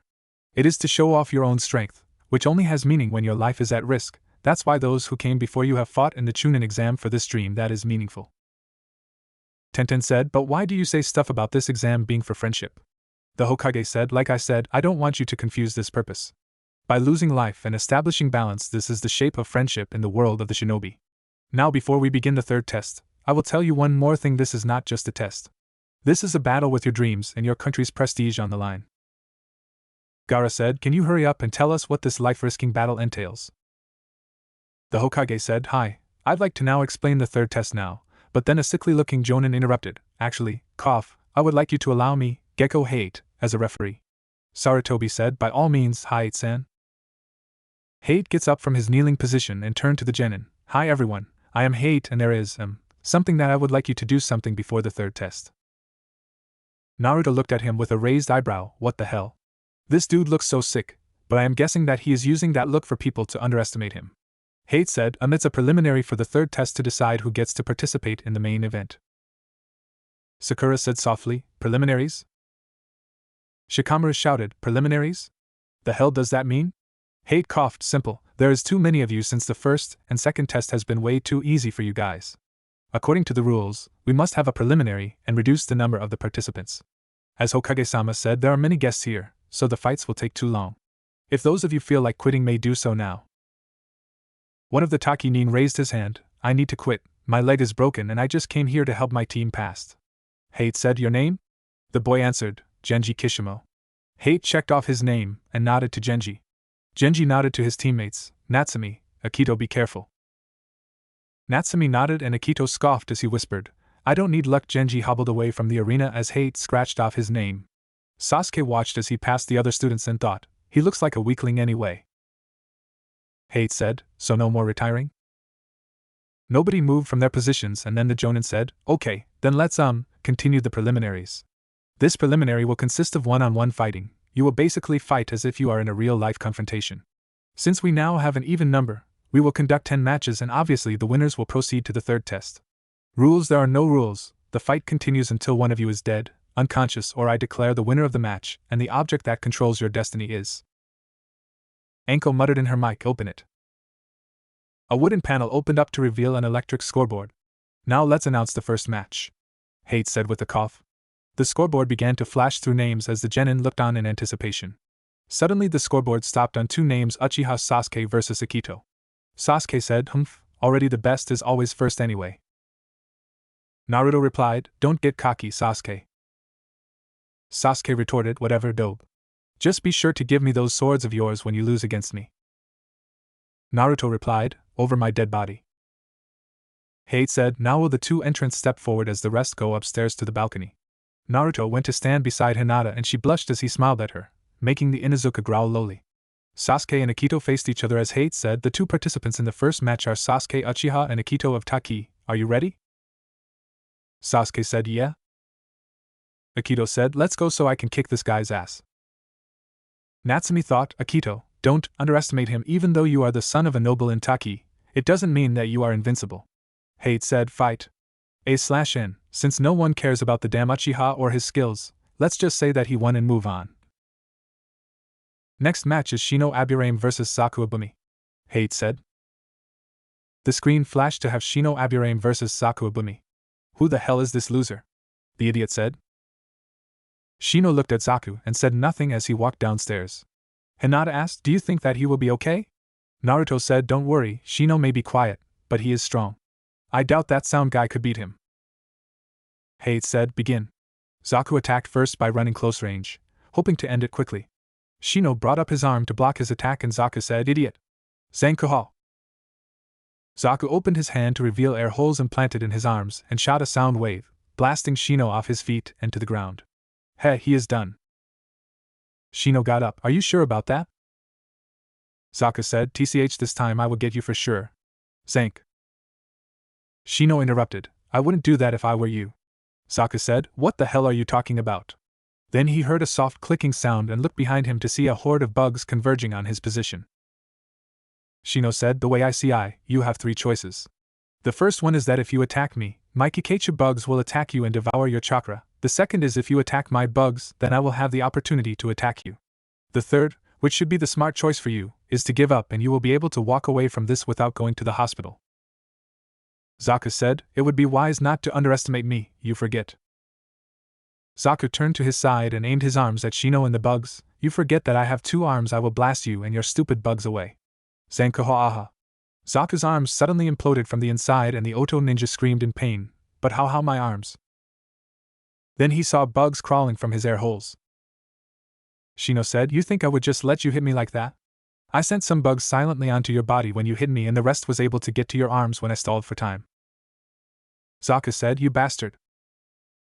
Shino ran at him and sent his opponent a devastating punch to the face. Zaku spun briefly before falling on his face. Hate said, "Okay, now the third match will Sabaku no Kankuro vs Natsumi." Kankuro said, This should be fun." Natsumi's face grew serious as she tightened her hand in a pair of black gloves. There was a strange marking on the palm etched into it. Naruto thought, what is the marking? That looks dangerous. Hate said, "The third match between Natsumi of Taki and Sabaku no Kankuro will commence. Ready? Fight." Kankuro came at Natsumi and threw a punch at Natsumi's head. She caught it and whispered, "Burning touch." Immediately fire erupted from her hand and spread it along Kankuro's body. The bundle fell down and Natsumi moved forward to hover her hand over it. "I know that you are in there, give up or I will have to burn you," she said in monotone. Suddenly a muffled voice said, "I give up." Hade confirmed it as Kankuro unraveled the white tape around his body and said, "Winner, Natsumi of Taki." Naruto thought, interesting, there were no hand signs that she used against Kankuro. Is it a bloodline or the gloves act like a limiter? Natsumi thought, man, I can't believe that I have to do this as a side mission too. She thought back to the day that she was given the mission. Natsumi, since your team is the only one able to go to the exams, I need you to do an undercover mission with the utmost discretion. I want you to get the seed of the Uchiha clan in your body, that way, we, Takigakure, will be able to emerge as a great country. Natsumi shook her head at the thought, why me? The boy is an arrogant prick just like Akito, and I don't even like him at all either. Hate said, the fourth match will be Sabaku no Temari vs Tenten Higurashi. Naruto looked at Tenten, who smirked at him. The Jinchuriki mouthed, don't lose. Tenten smiled and mouthed back, I won't. She walked down the stairs to face Temari, who was wearing a confident smirk on her face. Are the contestants ready? Both of the real kunoichis nodded in confirmation and Hate chopped down his hand. Begin. Tenten and Temari both jumped back to get some distance between each other. The weapon's mistress threw kunai at the wind mistress, but Temari gathered wind-natured chakra to block the kunai away from her. Tenten said, what? But that attack was right on. Naruto thought, Temari is a wind mistress, this is bad for you, Tenten. If you don't find some way to get around that, you will lose this match. Temari unclasped her fan and opened it up to reveal a purple moon on the fan. This is the first moon, girl. When you see all three, the match will be over. Tenten gritted her teeth as she racked her brain. How is she doing that? She is not using any hand signs or nothing, but yet my attacks can get through. Tenten ran at Temari and threw kunai at all directions as she thought, this should work. But again the attack failed and Temari swung her fan to blow back Tenten and her weapons. You are on the second moon, sister. This is your last chance, Temari said with a smirk. Tenten unclasped the two scrolls on her hips and said quietly, Tenten, you are not thinking of using that technique, aren't you? Tenten thought, I have no choice. This move should be able to pierce that wind defense of hers. I can't lose here. There is someone that I want to fight here. Tenten placed the two scrolls apart from each other and bit her thumb, drawing blood. Sasharyu! She shouted. The two scrolls burst and twirled around Tenten. She flew up and levitated in the middle. She grabbed one of the scrolls in air and began to flip it around her until the scroll unfurled around her. Then she swiped her blood on the markings, making various weapons popped out in existence. Then Tenten threw the weapons one by one at Temari, who swung her fan to make the weapons blow off course and stab or fall on the ground around her. Tenten smirked and brought her hands back to her body, and to everyone's surprise, the weapons came back to her. Kakashi said, very clever, she used wires to attack to the weapons, clever girl that guy got. Temari said, it's over, the third moon has revealed itself, you lose, Tenten Higurashi. Temari swung her fan while shouting, Ninpu, Kamaitashi no Jutsu. The weapons were blown back once again and Tenten was trapped in a wind cyclone, where she was slashed up by invisible blades of wind. Tenten fell to the ground, but Temari caught her in her arms before she fell to the ground. Lee jumped down to get her, and Temari gave her to him. Lee gave Temari a soft smile as if he was saying thank you. Winner, Sabaka no Temari. Next match is Haruno Sakura and Yamanaka Ino. Naruto frowned as the match started because it was a shouting match first, then a little brawling and finally a pitiful double knockout strike to the head. Naruto shook his head in disappointment as Kakashi and Ino's sensei Asuma Sarutobi took both of them to the balcony. Hate said, we will take a break now. Boys' bathroom. Naruto did his business and began to wash his hands under the sink. Then he turned off the water faucet, and as he moved toward the door, he saw Kiba looking at him. What? Naruto said. Stay away from Hinata-chan, dead last. She is mine, Kiba said. Naruto said, excuse me? You talking to me? I am the only one here, so you must be talking to me. Kiba glared at him. Hinata is my girl and I will not tolerate you coming on to her, so you better leave her alone. Naruto said, first off, Kiba, Hinata-hime is not property that you can come and say that you claim. She is not one of your pets, she is a human being, one with choice and free will. If she wants to choose you, then that is it, but I don't see you going on with her either. Therefore I can hang out with Hinata-hime if I want to, so don't try to piss me off now. The Jinchuriki strode past Kiba, who grabbed his shoulder and growled, if you get me as your opponent, I will run you through the ground until there is nothing left.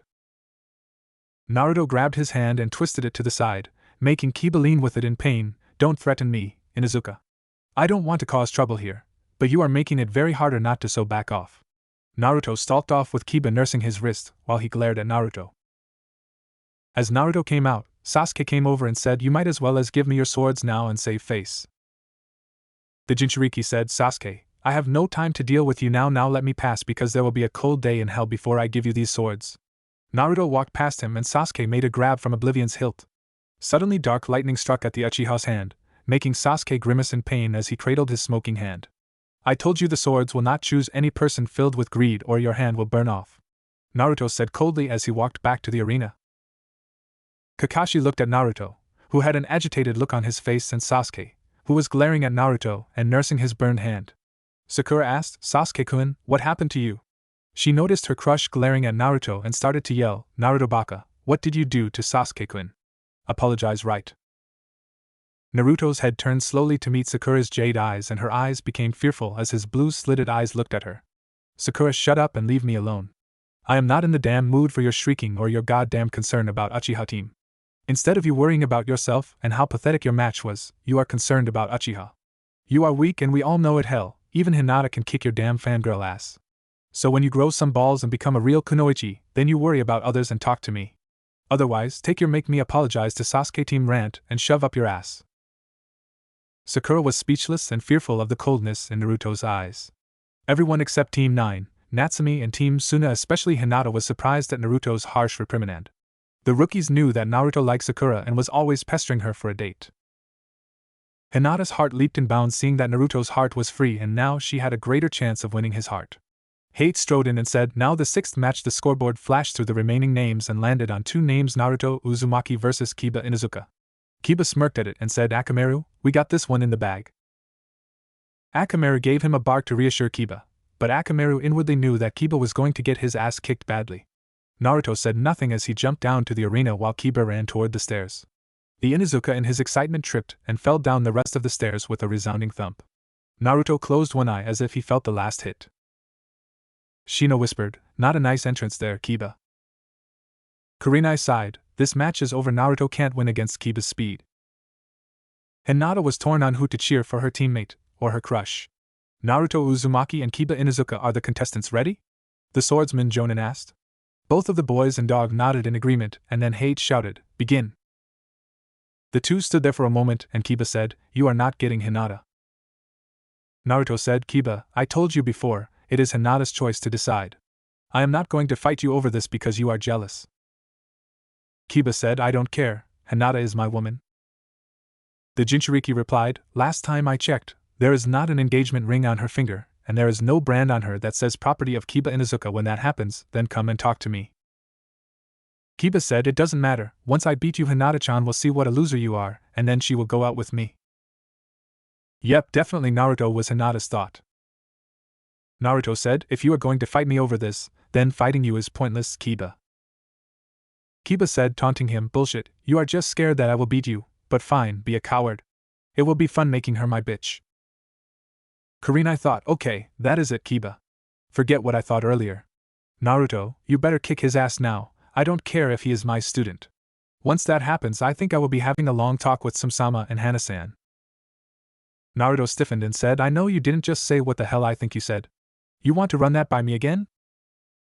Kiba grinned stupidly and repeated, "I said I will enjoy making Hinata mine." Naruto said, "That is what I thought you said." He made a sealless Kage Bunshin and gave him Oathkeeper and Oblivion. "Give those to Kurenai-sensei, please." The clone nodded and jumped up, giving them to the Kunoichi. To Sasuke's anger and surprise, the swords didn't react to her at all. Naruto moved into the Raging Torrent stance with his left and right fist in a boxing style, and his legs spread out. "You just made a big mistake, Kiba, a very big mistake." Naruto stared at Akamaru and pointed, "Go." Akamaru was scared out of his wits and looked at Kiba as if he said, "The hell I am staying with you, you idiot. I am not getting killed for your stupidity." Kiba said, "Akamaru, what did you do to him?" Naruto said, "I had to put killing intent on him, so he would get out of the way. I am not going to hurt an innocent dog because his owner is stupid." Kiba growled, "It doesn't matter, I don't need him to beat your ass." The Inuzuka crouched as he flipped through hand signs, Ninpu, Shikyaku no Jutsu. Chakra covered Kiba's body and made him more feral than normal. Then the Inuzuka charged at him and tried to elbow him, but Naruto caught the blow in his hand and backhanded Kiba in the face. Next, Naruto gave him a palm heel strike to the chin, then kick him in the stomach, making Kiba stumble backwards. The Jinchuriki gave him a right cross, then a left hook, a roundhouse kick, and grabbed his hood. Kiba was wildly thrashing, trying to get out of Naruto's hold as the ice user used his elbows to hit him in the head hard. Naruto then took his arms of the Inuzuka and pulled them upwards, making Kiba cry out in pain, and the Jinchuriki kicked him squarely in the chest, ripping the jacket by its sleeves. Naruto grabbed him again to try and throw him, but Kiba pushed him off and Naruto got back into his stance. Kiba wiped blood that was running from his mouth and Naruto taunted, "Come on, Kiba, I thought you were going to kick my ass and show Hinataheim who was the loser." Kiba growled as he took a soldier pill that hyped his senses up to a degree. Kiba sped toward Naruto and Naruto had to try to dodge Kiba's strikes. Naruto thought, "I'd better release my weights now." Kiba grabbed Naruto and threw him towards the hand statue. Naruto righted himself and planted chakra to his feet to stick to the statue, and then he knelt down to take off his weights and threw them down. Kakashi thought he was wearing weights. The weights crashed down, making craters in the floor, and Naruto bounced on his toes before he stood to look at Kiba. The Inuzuka ran up to Naruto and threw a punch at Naruto, but the Jinchuriki ducked and dealt him an uppercut. The Inuzuka lifted off, but Naruto grabbed his leg and smashed him against the wall, then he threw up in the air. Naruto jumped up and shouted, "Time for your ass to be smashed thoroughly, Stardust Blaze." Suddenly Naruto's hands were covered with a mixture of fire and ice, and he began to punch the hell out of Kiba. As Kiba's body was riddled with Naruto's punches, small shining sparks began to fly off of the Inuzuka. Finally Naruto flipped into the air and gave Kiba's head a heel strike. They both flew downwards and Kiba's face was crushed into the pavement. "Facebreaker, bitch," Naruto said. "Winner, Uzumaki Naruto." Naruto did a hand sign and shunshin up to Kurenai. The woman smiled at him and gave him back Oathkeeper and Oblivion. He turned to Hinata, "Sorry about that, Hinataheim." Hinata smiled, It's okay, and Naruto-kun. Here why you go." She handed him an ointment from cuts and bruises. Naruto knew that he healed fast, but he took it to make her happy. "Thank you, Hinataheim, that was very thoughtful of you due to that." Shino said, "That was an excellent battle, Naruto.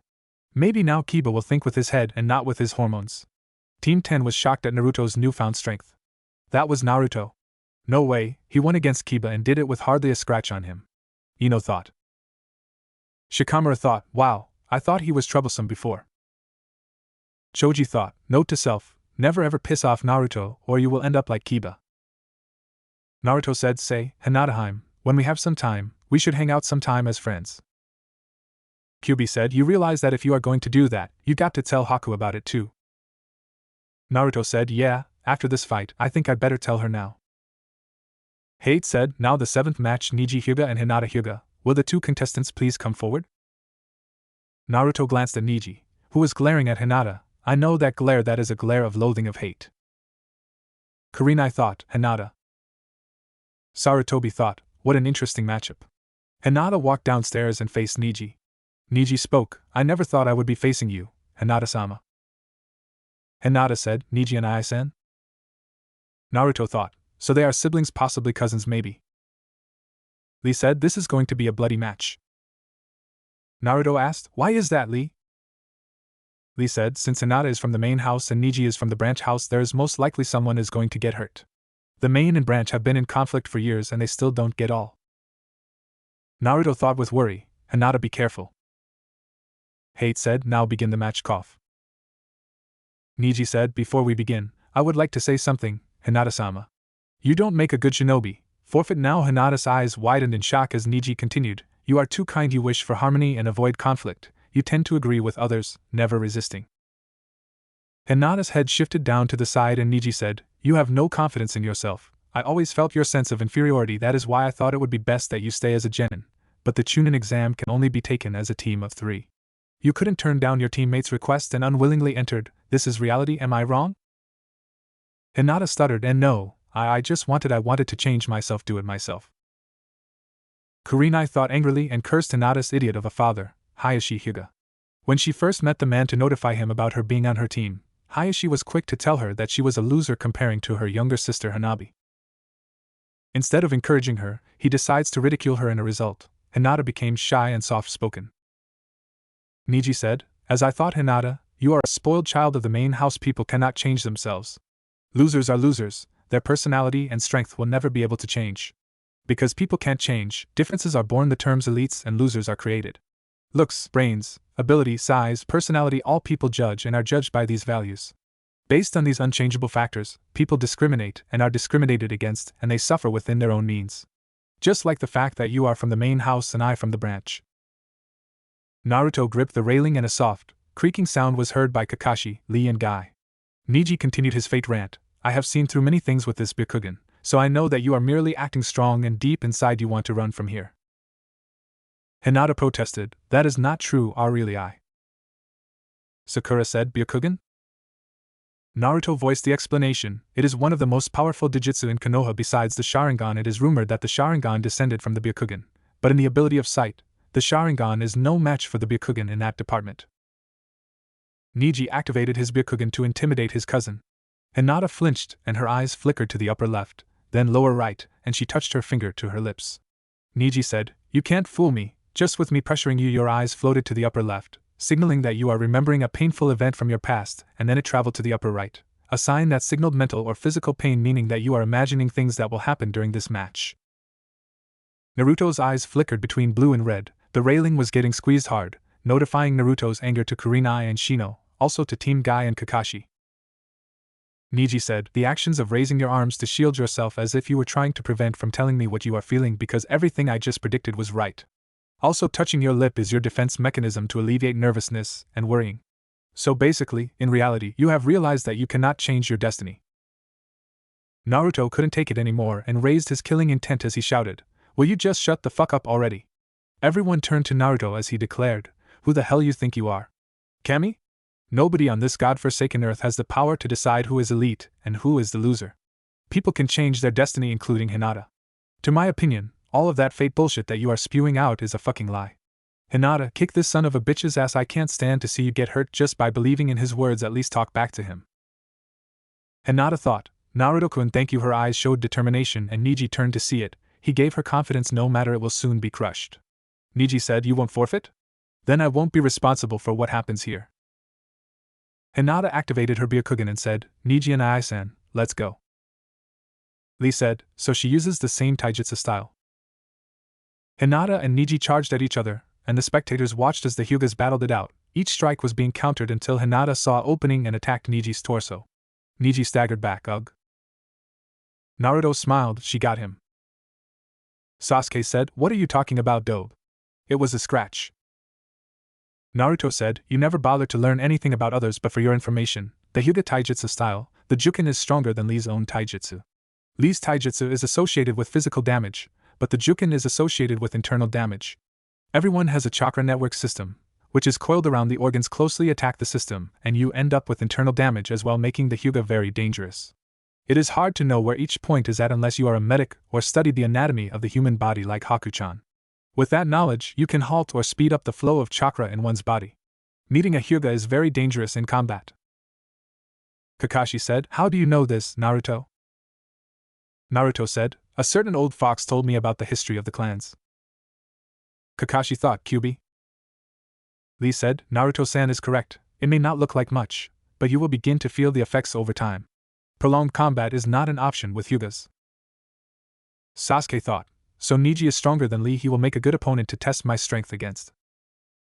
From the looks of the battle, Hinata was pushing Niji to his limits, and Shino thought, Hinata's in control.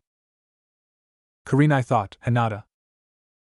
Naruto smiled as he whispered, show them what you can do, Hinata-chan. Sakura said, but how can they see the system? Lee said, Naruto explained it earlier, the Byakugan surpasses the Sharingan in terms of sight. They are able to pierce through the body and see the coils to attack them. Suddenly Hinata rushed forward to attack Niji, and a hit landed. Then was silence for the moment, and then Hinata coughed up blood. Niji said, so this is the extent of the main house? Naruto frowned, her hits were landed perfectly, but why isn't he attacking the organs? If I was him, I would do that unless oh no. The Jinchuriki muttered, son of a bitch. Sakura said, what? Naruto said, if you were mad at Ino, Sakura and you were a Hyuga, what area would you attack? Sakura said, the main organs? Naruto said, correct, and so far Niji team from his Fate Rand has not attacked the main organs at all. Hinata knocked away his hand from her chest and struck at Niji's head, only for Niji to counter and press a point of her arm. Naruto voiced, Niji has been attacking her arms, if he closes them, Hinata can't send the chakra to disrupt his coils. Sasuke said, meaning that she is dead. Naruto said, I never said that, just because of a minor mishap, she shouldn't give up. Hinata will find a way to kick his ass. Niji knocked Hinata back and said, Hinata-sama, this is the difference in talent that can never change, the difference between an elite and a loser. This is the reality that cannot be changed. Earlier, you said that you didn't want to run away, but you must be overcome with desperation. Forfeit. Hinata said, I don't go back my word because that is my ninja way. Naruto chuckled a bit, and Kurenai said, why are you laughing about? Naruto, Hinata is getting hurt, and all you do is laugh. Naruto said, sorry, Kurenai-sensei, but did you listen to the words that she just said earlier? Kurenai said, yes, but what does that have to do with anything? Lee said, because Hinata's words were exactly the same as Naruto's when we were faced with the 10th question in the first part of the exam. In essence, Hinata is a lot like Naruto. Naruto said, which is why I was laughing. Hinata is an incredible person, always watching me from a distance. Suddenly Hinata coughed up blood and Kurenai thought, she is at her limit, any more damage and she'll. Kakashi voiced, this match is over. Naruto glared at Kakashi briefly and shouted, you can do it, Hinata. Hinata charged and fought Niji as she thought, Naruto-kun, I have always watching you for years, why is that? I don't know why, but every time I see you I feel courage, that if I try my best, even I can do it, that I am worth something. That is how I feel. Niji blocked a strike using his wrist and thrusted his palm into Hinata's chin, making her skid back. Kurenai thought, Hinata, you used to be a quitter, but now you began to change yourself, you did it, I can see it in your eyes and I have never seen those eyes in you before. Hinata charged again, Naruto-kun, in the past, I was always the one looking at you, but now you are the one looking at me. Niji aimed his strike at Hinata's heart, and Hinata slipped forward to the ground. Niji said, you don't understand anything from the beginning, your attacks have been nothing. Humph, listening to an idiot. Hinata said without stuttering, do not insult him. Niji said, he is the reason that you are lying on the floor. Hate said, this match is over. Naruto said, Proctor, if you stop this match right now, I swear to every name of kami known to man, you will get friendly with Oblivion and Oathkeeper. Sasuke said. The weakling can't get up. Naruto turned to him and Sasuke was frozen and sweating inwardly at the killing intent of Naruto. He tried to tear his gaze from Naruto's cold ice blue eyes. Then a chilling voice rang from Naruto's mouth. Foolish Uchiha, you are weak compared to me. You are such a sniveling little bitch. Do you want me to kill you? No? Then let's get one thing clear. If you ever insult my friends again, I will kill you in this exam regardless of how everyone feels about you. Hinata stood up much to everyone's surprise and Neji said, Why do you stand? If you keep pushing yourself, you will die. Hinata said, I don't care, you can ridicule me all you want, but insulting Naruto-kun was the last thing you should do. Plus he is finally watching me and I can't let myself look bad. Neji said, It is useless, you can barely stand, I can tell that much. From the time of your birth, the responsibility of the Hyuga main house has been forced on you. You always hated yourself for your own weakness, but people can't change their destiny. There is no need to suffer anymore, let it go. Hinata said, Let me explain something to you. You are right, I have always hated myself for my own weakness, but that is why I have always admired Naruto-kun. He has done things that everyone would think he would crack from. He defeated my teammate Kiba. Nobody in this room other than me believed that he could beat him, yet he did. He has been able to do things that nobody has ever dared to do before. Furthermore, if people can't change their destiny, why are you so full of hate?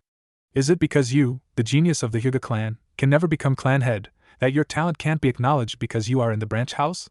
I am not the one that is blind, the one that is lost and blind, suffering with the main house's destiny is you, Neji and I-san. Neji's eyes burned with hatred as he charged at Hinata, only to stop since the Jonin surrounded him. What is this? Special protection for the main house? Then Naruto's voice reached his ears. No, it is special protection for you from me taking your head, since it seems that you can't take your own medicine of ridiculing, can't you? Neji noticed that Naruto has Oathkeeper and Oblivion aimed at both sides of his necks. Naruto smirked. No matter, it just means that I need more training in my speed because next time nobody will save you from me taking your head off your shoulders. Kakashi said. Naruto the Genin silenced Kakashi with a glare and turned back to Neji. You are such a little bitch, just like the Uchiha.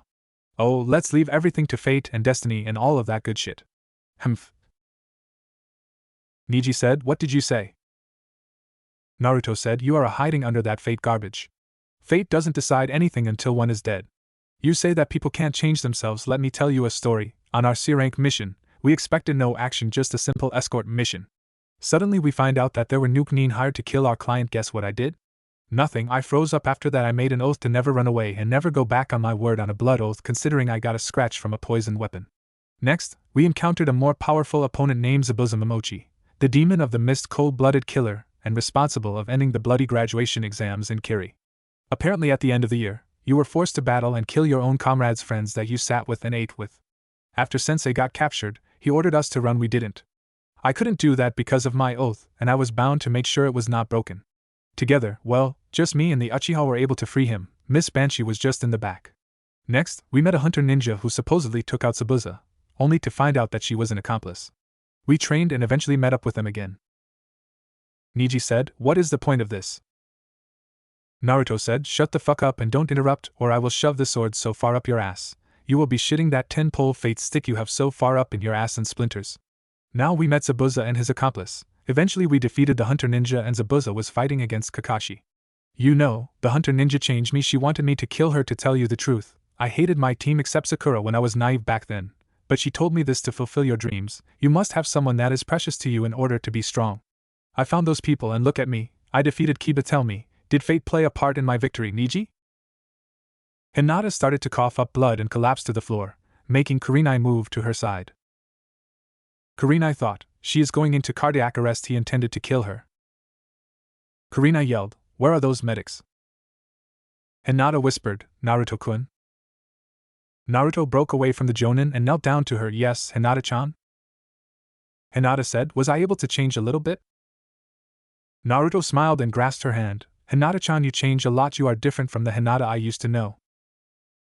Hinata smiled as the medics came up.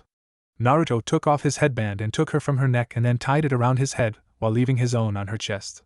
The blood spattered on the headband dripped down on Naruto's face, but the Jinchuriki made no move to wipe it from his face. He watched as Hinata was taken away from them, and Neji said, In the end, a loser is still a loser. She has not changed one bit. Suddenly the swords were at his neck again, and this time, Naruto was able to nick Neji and blood was pouring from Neji's neck at a slow rate, but not enough to put his life in danger. Naruto looked up at him and Neji was afraid as he saw that Naruto's cold blue eyes were slitted and Kakashi said, "Naruto, calm down, this is not the time to settle your vengeance. If you wait to fight him in the exams, then you can do it. We don't want you as a missing nin since the match is over." Naruto said, "What do I care? Everyone hates me in this damn village, why should I care?" Kakashi said, "Have you forgotten Haku and Hinata?" Naruto flinched and said, "Fine, you win, but if I get him, nobody, and I mean nobody, will stop me from killing this bitch ass of a Hyuga. Is that clear, Guy? Because if it is not, I will kill you too." Guy's face was grim, but inwardly he was amazed at the sheer killing intent that he had. "I understand, Naruto." Naruto looked at Neji as he gave him a wicked smile that made the Kyuubi proud in his mind. "You best started praying to those fate and destiny bitches of yours, because they will not save you from me. Oblivion will have your blood." Naruto flicked the blood off of Oblivion and sheathed it along with Oathkeeper. Kankuro thought, his killing intent, it was stronger than Gaara's own. That Neji kid is so screwed. But we know that there are 3 monsters here, but I think that Gaara's has a bigger temper. The demon within Gaara, it is getting fidgety with Gaara looking at blood. Both of them seem to be hiding their skills and we need to deal with them when the main test comes around. I should gather some intel. I will ask Naruto. Naruto noticed someone behind him and said, "What do you want, cat man?" Kankuro said, "What? I can't come here to say hello?" Naruto said, "Funny, you weren't very friendly when you were picking on those kids. Now I will ask again, or do you want me to force to answer it?" Kankuro said, "It's about that Hyuga kid." Naruto said, "I don't know anything about the bitch except this: you kill him, I kill you, got it?" Kankuro thought, this kid, he is just like Gaara. Soon the scoreboard revealed the next match, Sabaku no Gaara vs Rock Lee. Gaara was already down and said, "Get down here." Lee said, "Yash? It's my turn." Guy said, "Alright Lee, go do it." Lee leapt down to the arena and Naruto said, "Well, come on, make up boy, let's watch the match, it shall be interesting." Naruto stood close to Shino and Kurenai, who were near the far end, where Team 10 was located at. His so-called teammates and Team Guy were at the other end. Lee commented, "Facing you this early made me happy today." Gaara said, "PFT?" Kankuro commented, "I don't know what Bullhead can do, but he can't touch Gaara." Naruto said in monotone, "Rule #3 never underestimate your opponent." Suddenly something flew toward Lee and he caught it in his hand. No need to get impatient.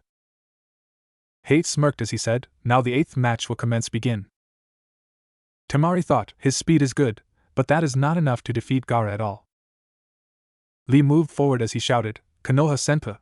Gaara's gourd spewed out sand and blocked his kick. Sasuke thought, so the gourd is full of sand that he can control, but it looks like the sand is sentient. The sand captured Lee and flung him backwards.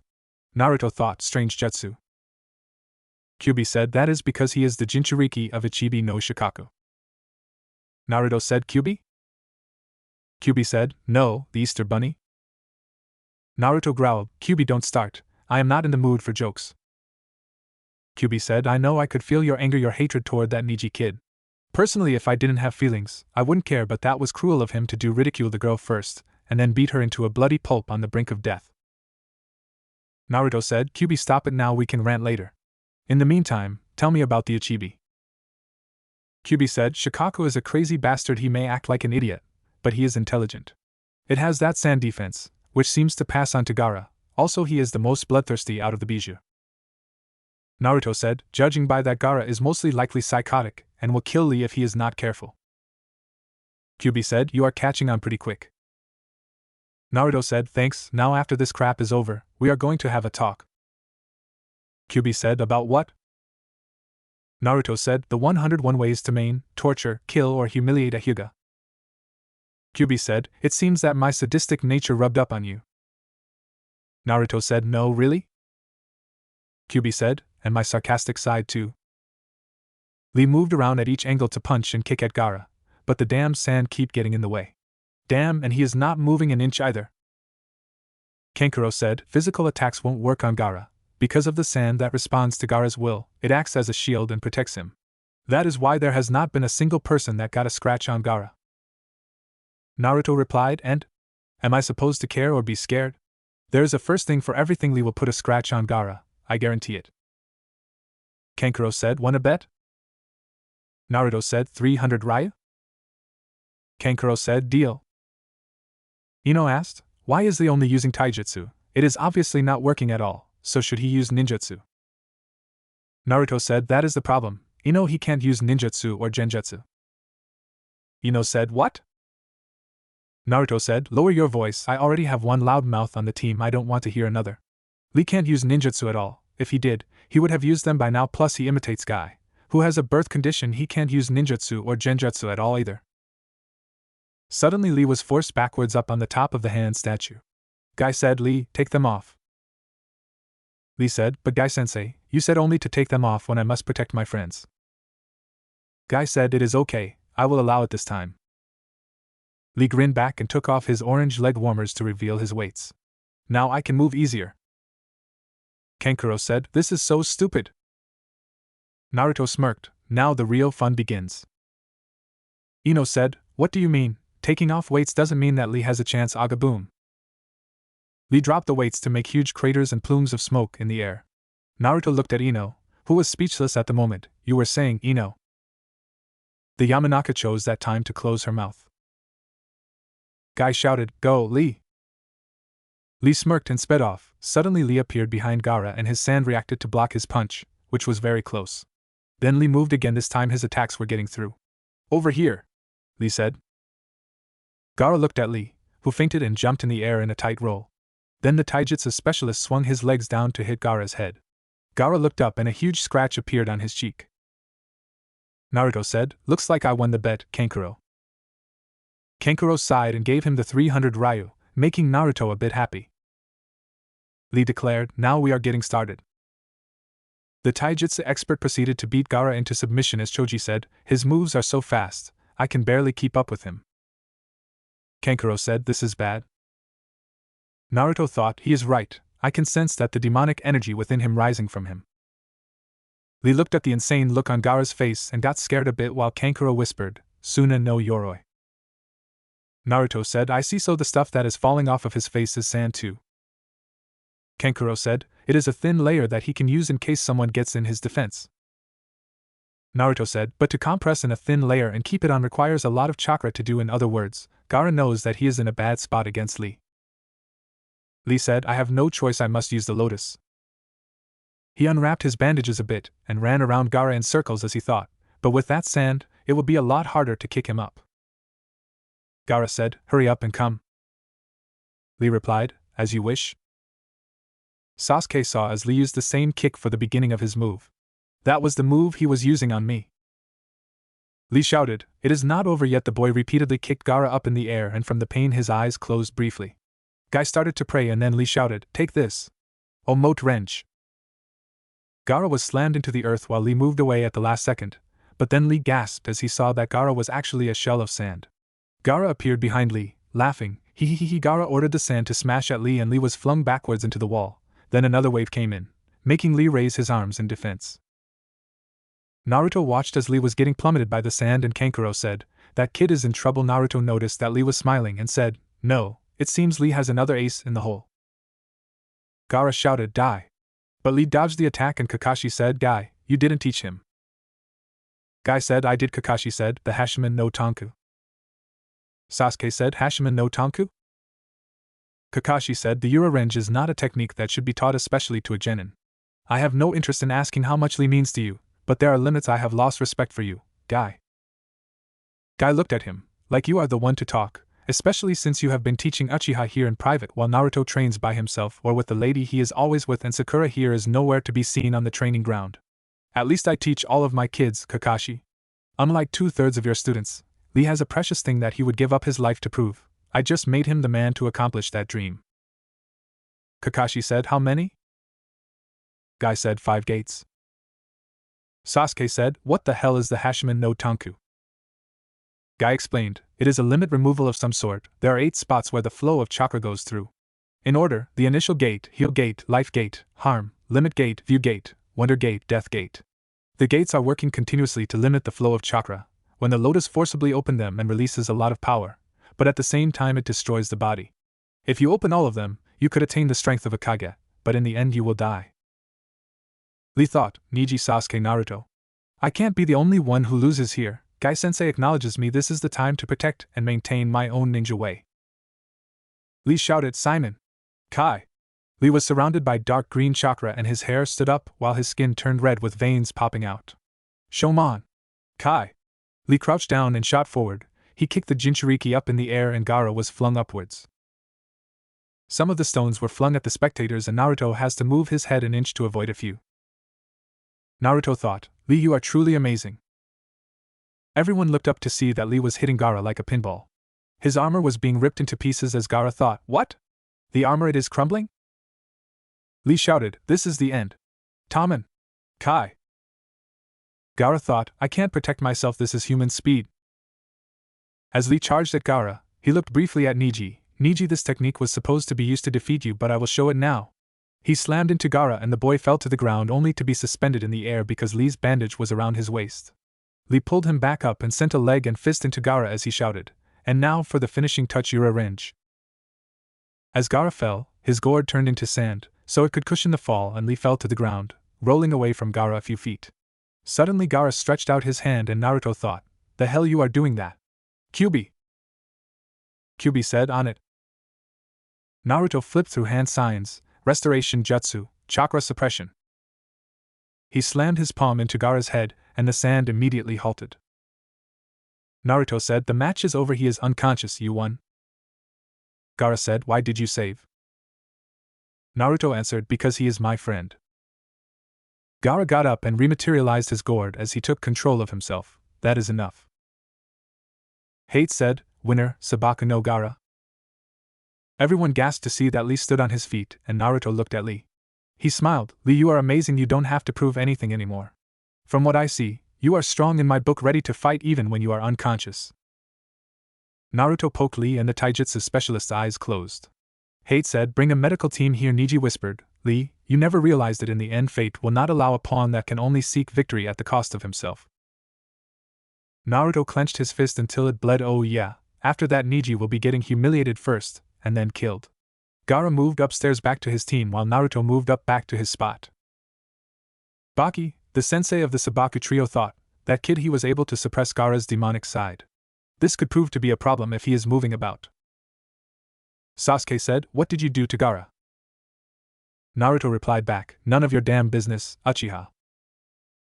Sasuke scowled and grabbed Naruto, who in turn grasped his wrist. You are a nuisance. He broke the Uchiha's wrist and Sasuke screamed in pain as Naruto said, never forget your place. Uchiha, I told you.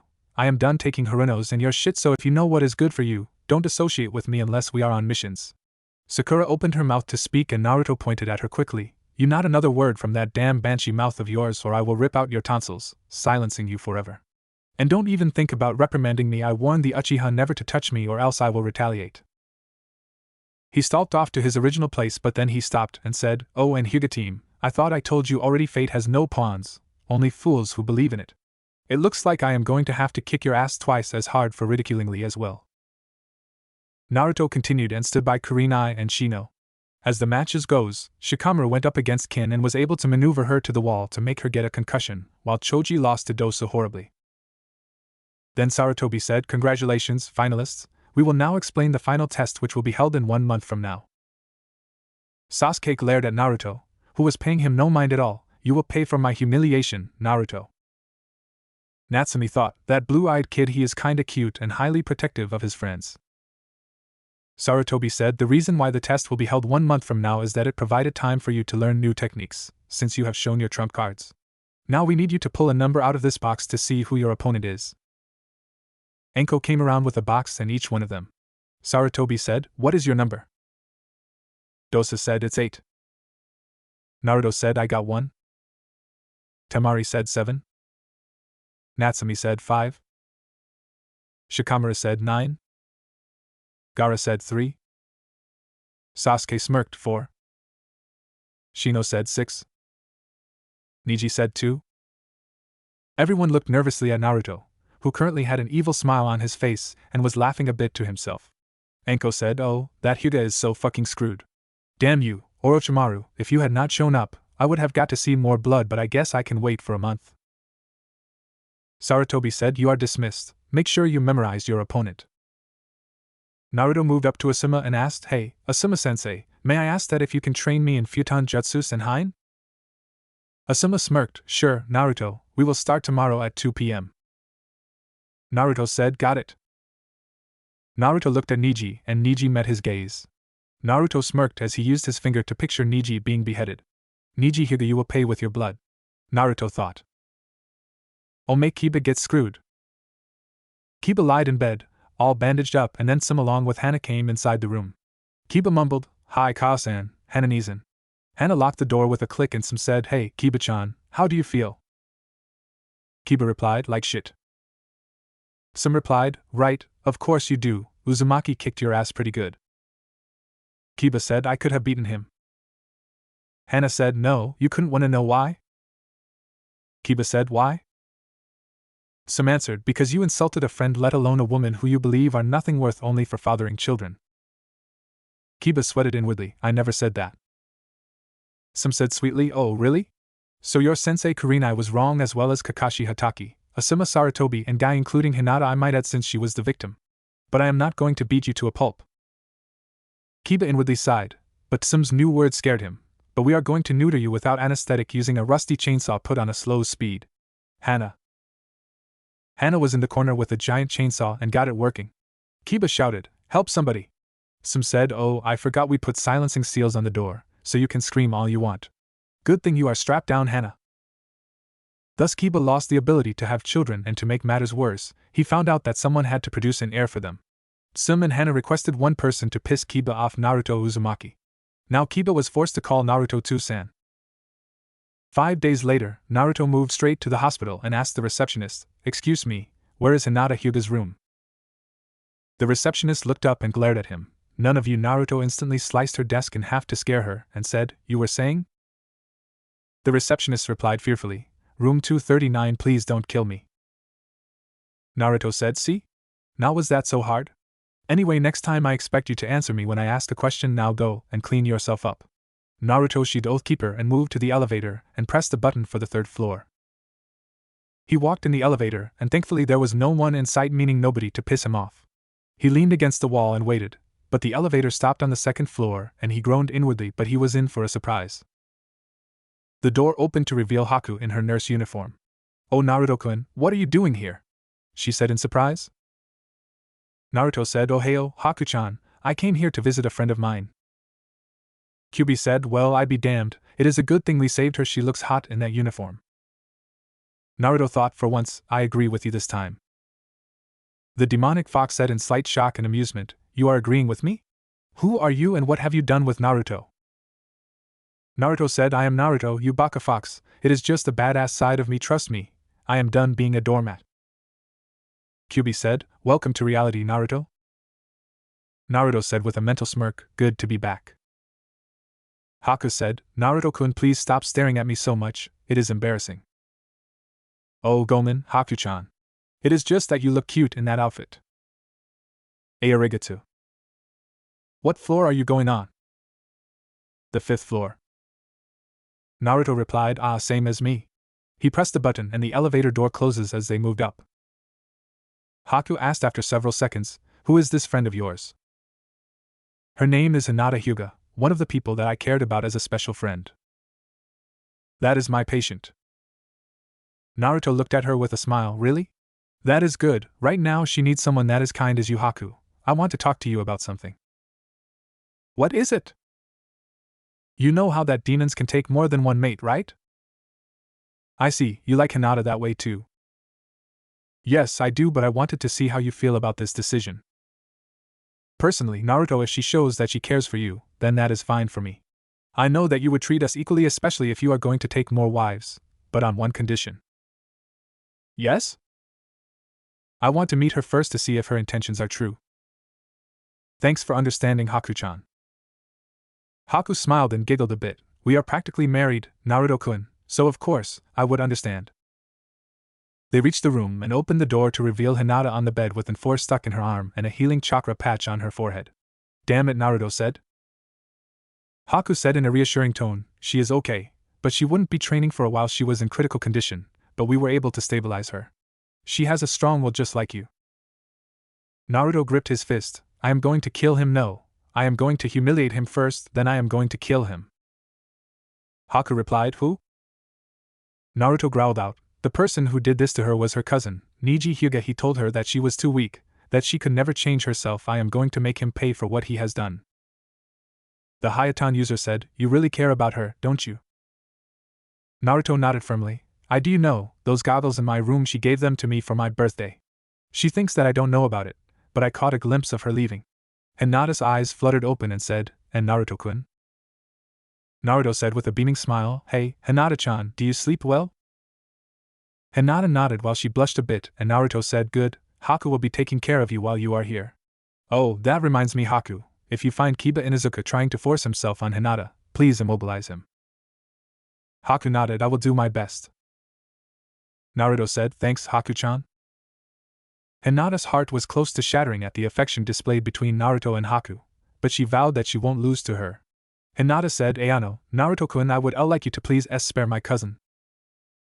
Naruto's eyes widened and hardened a bit. Why should I show him mercy when he didn't do the same? Hinata said, Because I would lose you both. You would have the whole Hyuga clan calling for your death for compensation, and Niji and Ai-san would be dead. I know that you can't forgive him because of what happened, but can you do it just for me? Naruto looked at Hinata's eyes and said, Damn it, I always hated that jutsu. Haku asked, What jutsu? The Uzumaki replied in a sage tone, The jutsu that is the bane of every man, the puppy pout no jutsu. Haku giggled at Naruto's frown, So I guess this means no killing Niji. Naruto said, Yes, but he will have to suffer a lot. Then the Jinchuriki thought, I wondered if I should maim him, maybe cut off an arm. No, he is going to need to use those, but I can probably cut some of his toes or something.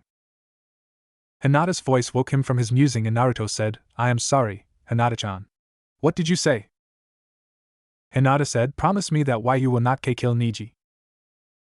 Naruto said, I promise, but if he does it again, I will kill him. Anyway, I have to go. I need to train since Niji is my first opponent. Naruto got up and smiled at Hinata while squeezing her hand gently. In the meantime, don't do anything strenuous.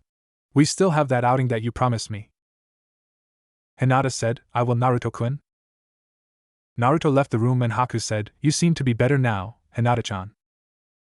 The Hyuga nodded, I feel better when Naruto-kun is around me. I feel like myself.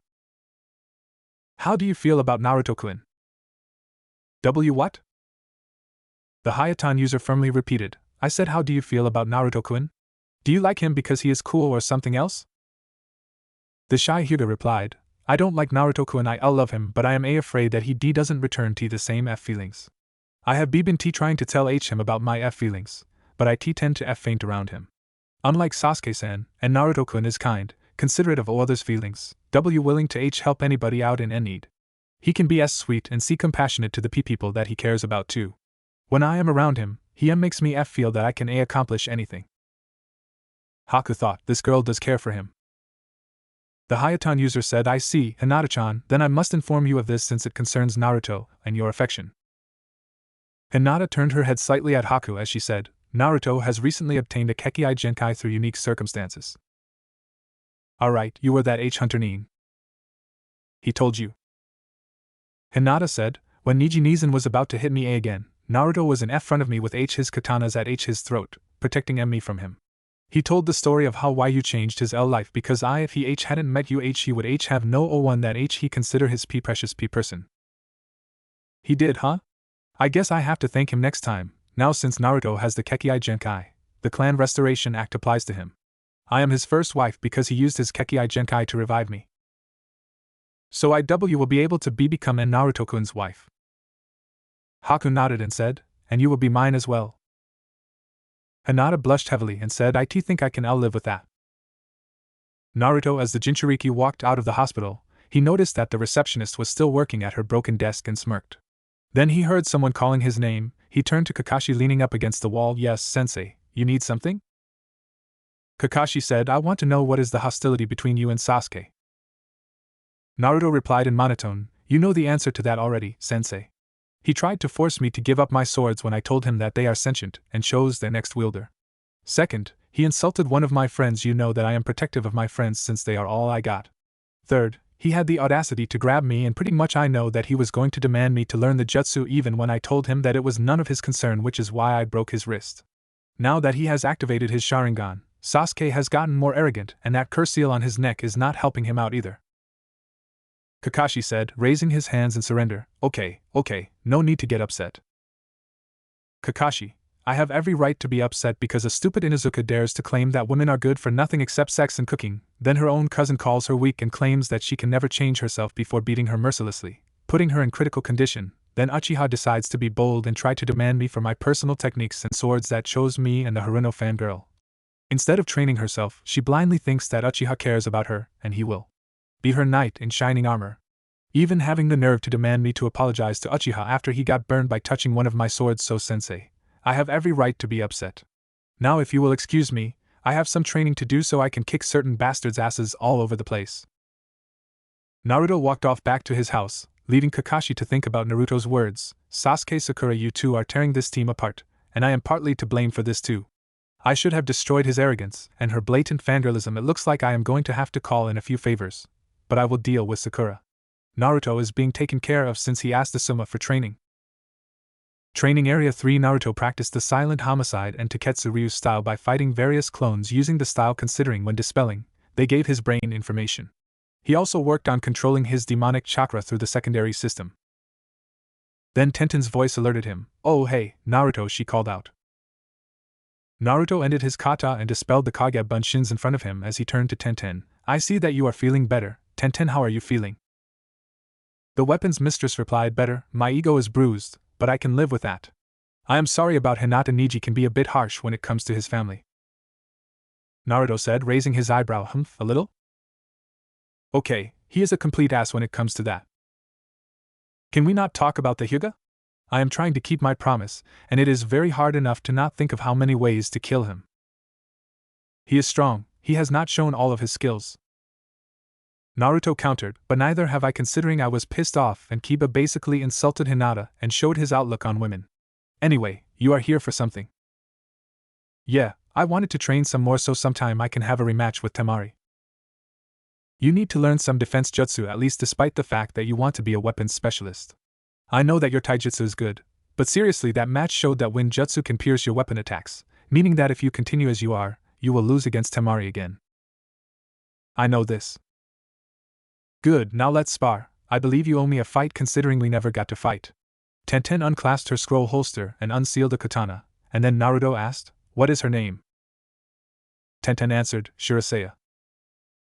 Naruto moved into the Taketsu Ryu stance while Tenten moved into her stance with her left hand on the back of the katana. Her middle finger was balancing on the back edge of the sword. Silence was in the air, and then they moved against each other. Tenten made the first attack, but Naruto countered using Oathkeeper and swung Oblivion. Tenten jumped back and tried to stab Naruto, but he twisted to the side and swung downwards, trapping her sword underneath his own. Tenten used her free hand to punch Naruto in the face, making him release the sword, and then Tenten attacked once again at Naruto's head, but the Jinchuriki used both of his swords to block the attack and pushed back, making Tenten defenseless for a moment. He quickly swung Oblivion at her torso and made a cut on her pink Chinese shirt. You are getting slow, Tenten, Naruto said with a smirk. Tenten scowled a bit and attacked Naruto again. Naruto moved on the defensive as she used intricate moves to attack him. The Jinchuriki found himself at ease as he fought against Tenten. She was good, and he was glad that she was not using that Sashoryu move against him. Naruto ducked a swipe from Shirasea and noticed that some strands of his black hair were cut from the sword. Naruto thought, oh boy, that was too close, I better finish this. Naruto moved at the attack as soon as he saw an opening. He used Oblivion as a feint, and used the flat edge of Oathkeeper to knock Shirasea away from her. Then he held the swords to her throat, checkmate. Tenten replied to her opponent, fine, I yield. You are really good. Yeah, but I need to get better. My power has gone down since I have been so focused on my speed. That is true, I did notice that you hardly had any power on your strikes. Which means I got to get my power up, if I want to kick Niji's ass. Tenten bit her lip and said, Naruto, I know that you hate Niji for hurting Hinata, but he is really hurt inside as well. Naruto said bitterly, oh really? Because of some seal that can basically take out his mind and make him literally brain dead. No, because his father died. What? His father died because of an incident with Kumo. Kumo wanted the Byakugan, and we were going to have a treaty with them, but the ambassador was sent on a secret mission to get it. He decided to take Hinata, who was 3 years old. Her father, Hayashi, killed him, and Kumo demanded that they give him the head of Hayashi. The Hyuga clan decided to use Hayashi's twin brother, Hizashi Hyuga, also Niji's father, as a double to convince them, and with the caged bird seal, his Byakugan was destroyed immediately at death. So? Tenten said angrily, so? He lost his father because of the Hyuga clan. Is that cruel enough for Niji? Naruto said yes, that is, but he blames Hinata, who was 3 years old at the time with barely any training at all, I might add. The ambassador had training in the ninja arts. What do you expect of a 3-year-old to do? But Naruto interrupted her. Furthermore, don't you think that his father chose death to be free? What?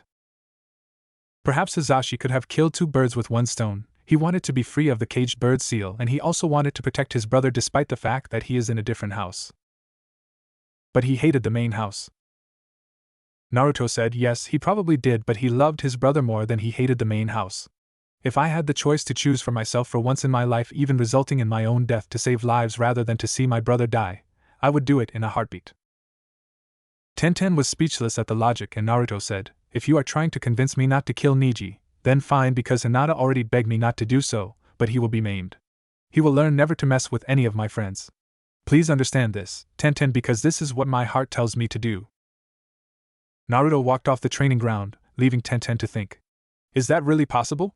Did Niji's father want to die so much just to be free? The girl thought. Naruto said, just so you know, Tenten, when it comes to seals that can harm the person, people will do anything to escape the pain, even using death. Naruto's apartment. The Jinchuriki went home to rest his nerves and washed up a bit before going to Asuma for his wind manipulation training. Kyubi said, I still think that we should kill him anyway, he had no right to do that to that girl. Naruto said, but what would that prove to the village?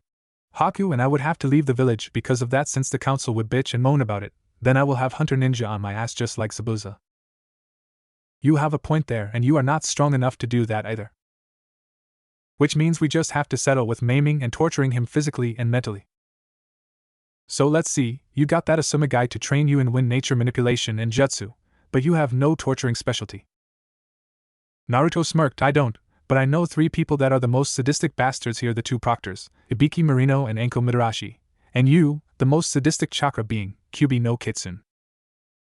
The fox said, you are going to ask me for some ideas on torturing people, okay? Did dog breath hit you on the head or something?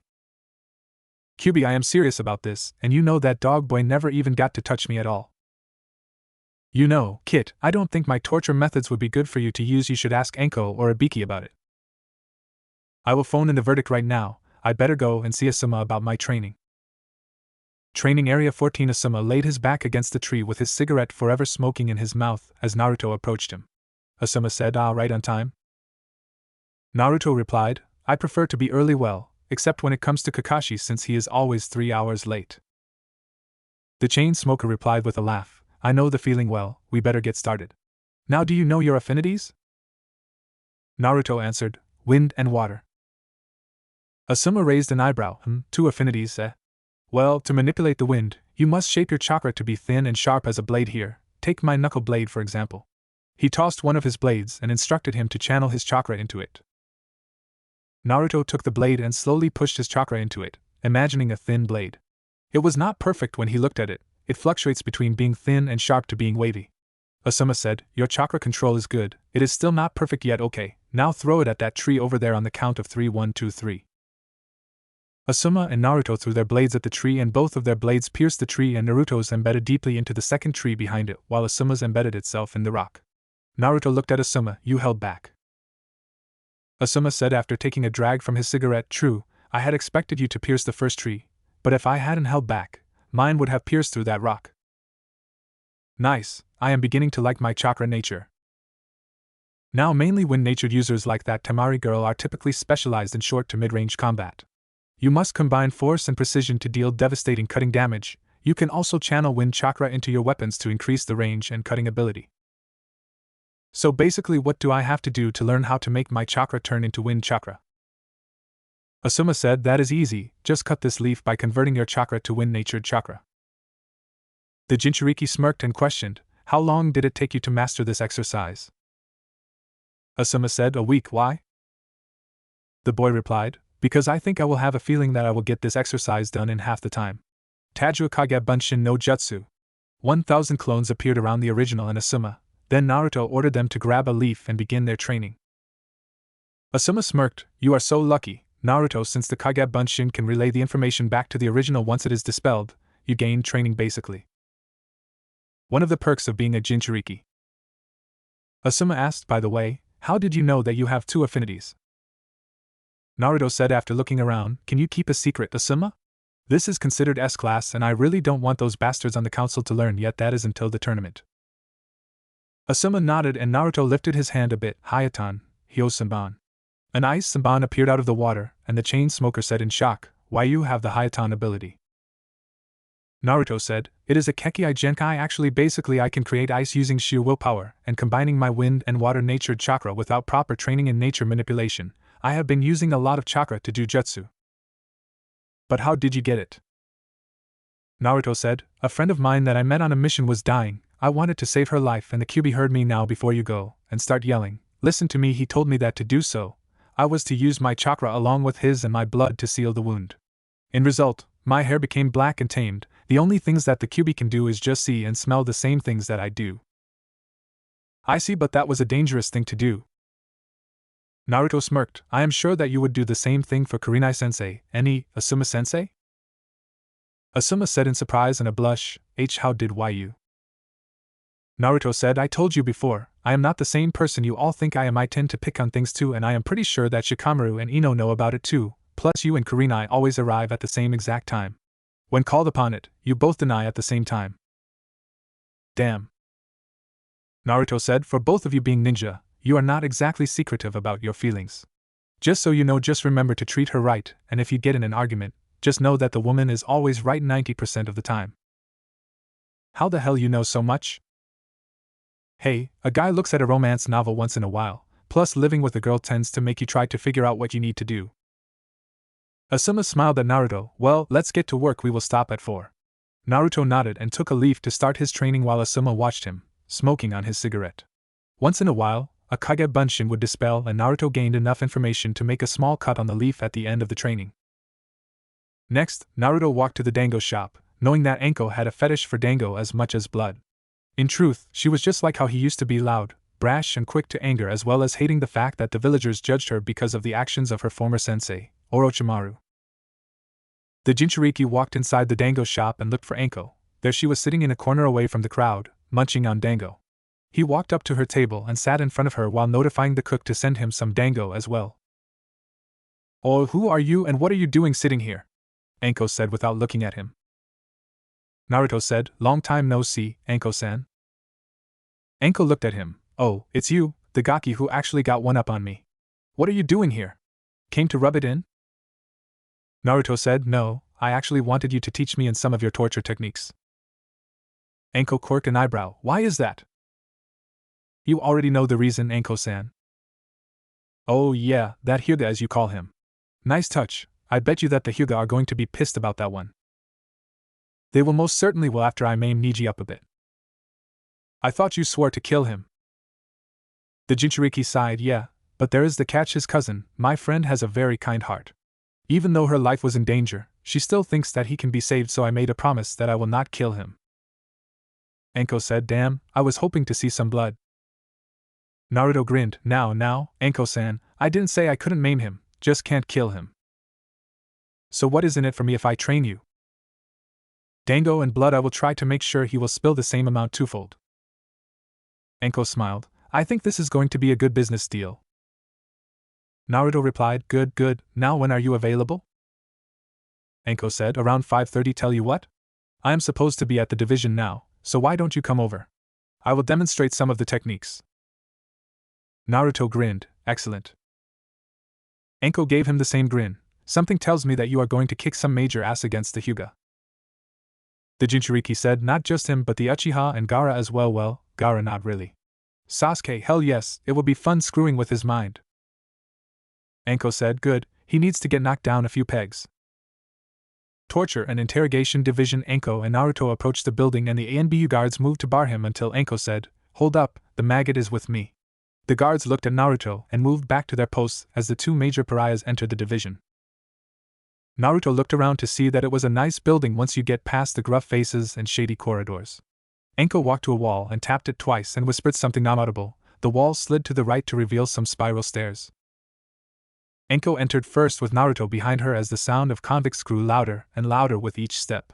Finally they received the basement, which was full of cells, and Enko said, "Today I am going to let you observe me when you are going to interrogate or torture someone. You need to come as intimidating. Do you have any ideas on your approach?" Naruto smirked. "I think I have a few. How would you like it if I came in with a book with a list of different torture techniques, both physical and mental? As I read them out and the consequences, the victim in question is feeling the pain and agony as he or she is informed about every single symptom in complete detail."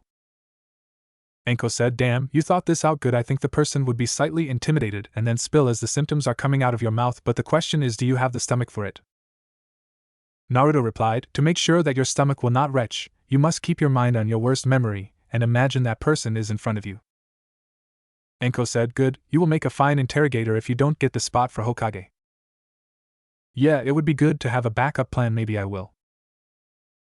Here we are, cell 17. Are you ready, Naruto? This is your last chance to back out."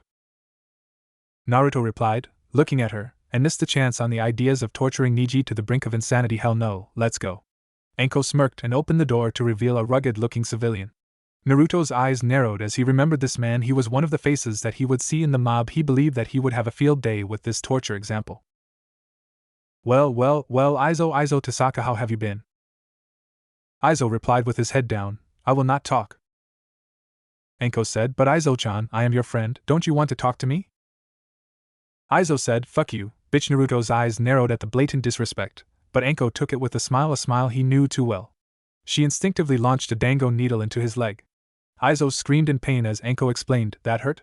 That was just a little sting." Aizo gritted out, "What did you do to me?"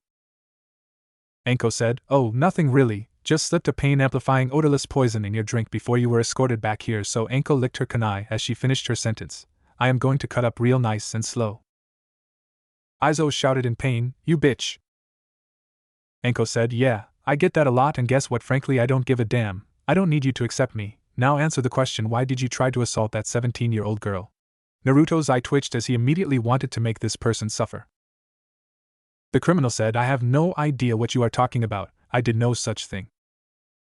Enko stated, "The medical reports trace back to you. Aizo-chan, you are lucky you are not a ninja anymore, or else Inoichi-san would have probed your head and immediately got the information.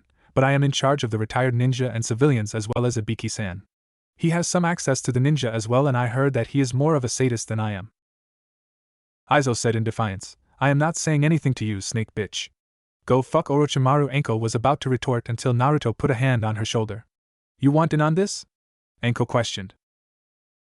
Naruto whispered, "Like hell I do." Naruto channeled the Kyuubi's chakra for a moment, changing into his initial state. "Hello, Aizo Tasaka. That voice you?"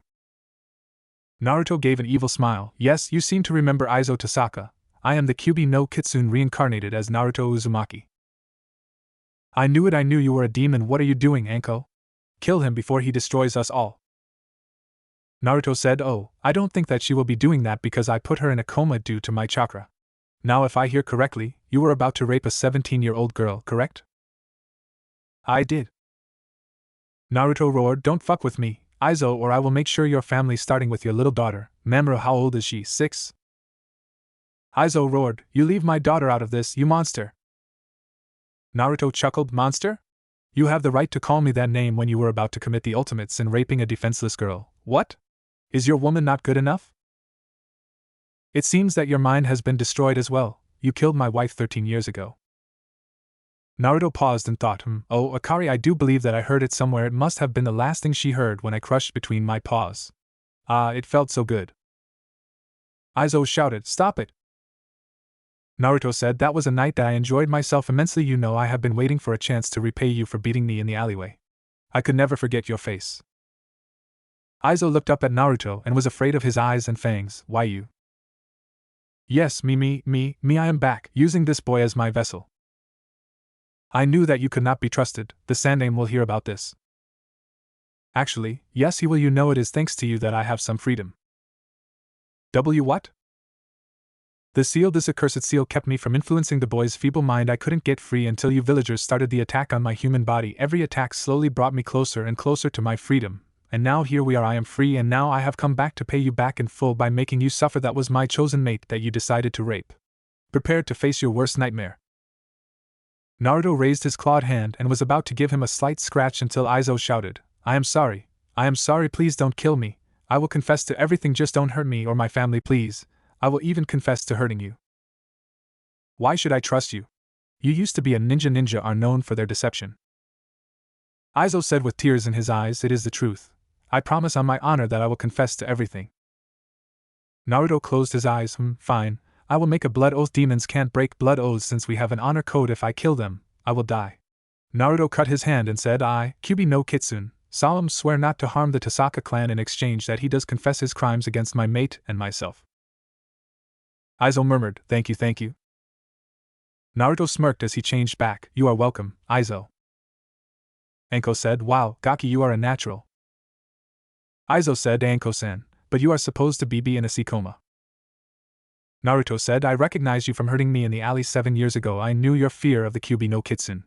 The fox is still trapped in the Yondaime seal, completely unable to seduce me of its power.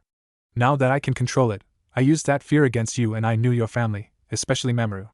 She is actually one of the Sandaime's grandson's friends that I met, but now you have confessed she will be taken care of by your younger sister, Anju. Aizo said in disbelief, you asshole, you tricked me. You fucking tricked me. Naruto said, I am a ninja. A ninja is all about hiding in the shadows and deception.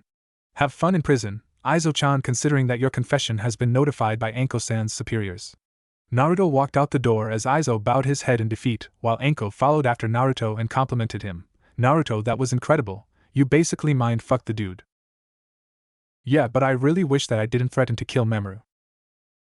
Anko said, putting a hand on his shoulder, you did what you had to do to make it convincing to Aizo. Hell, you made me think for a second that you were the fox for a second. Thanks, Anko-san.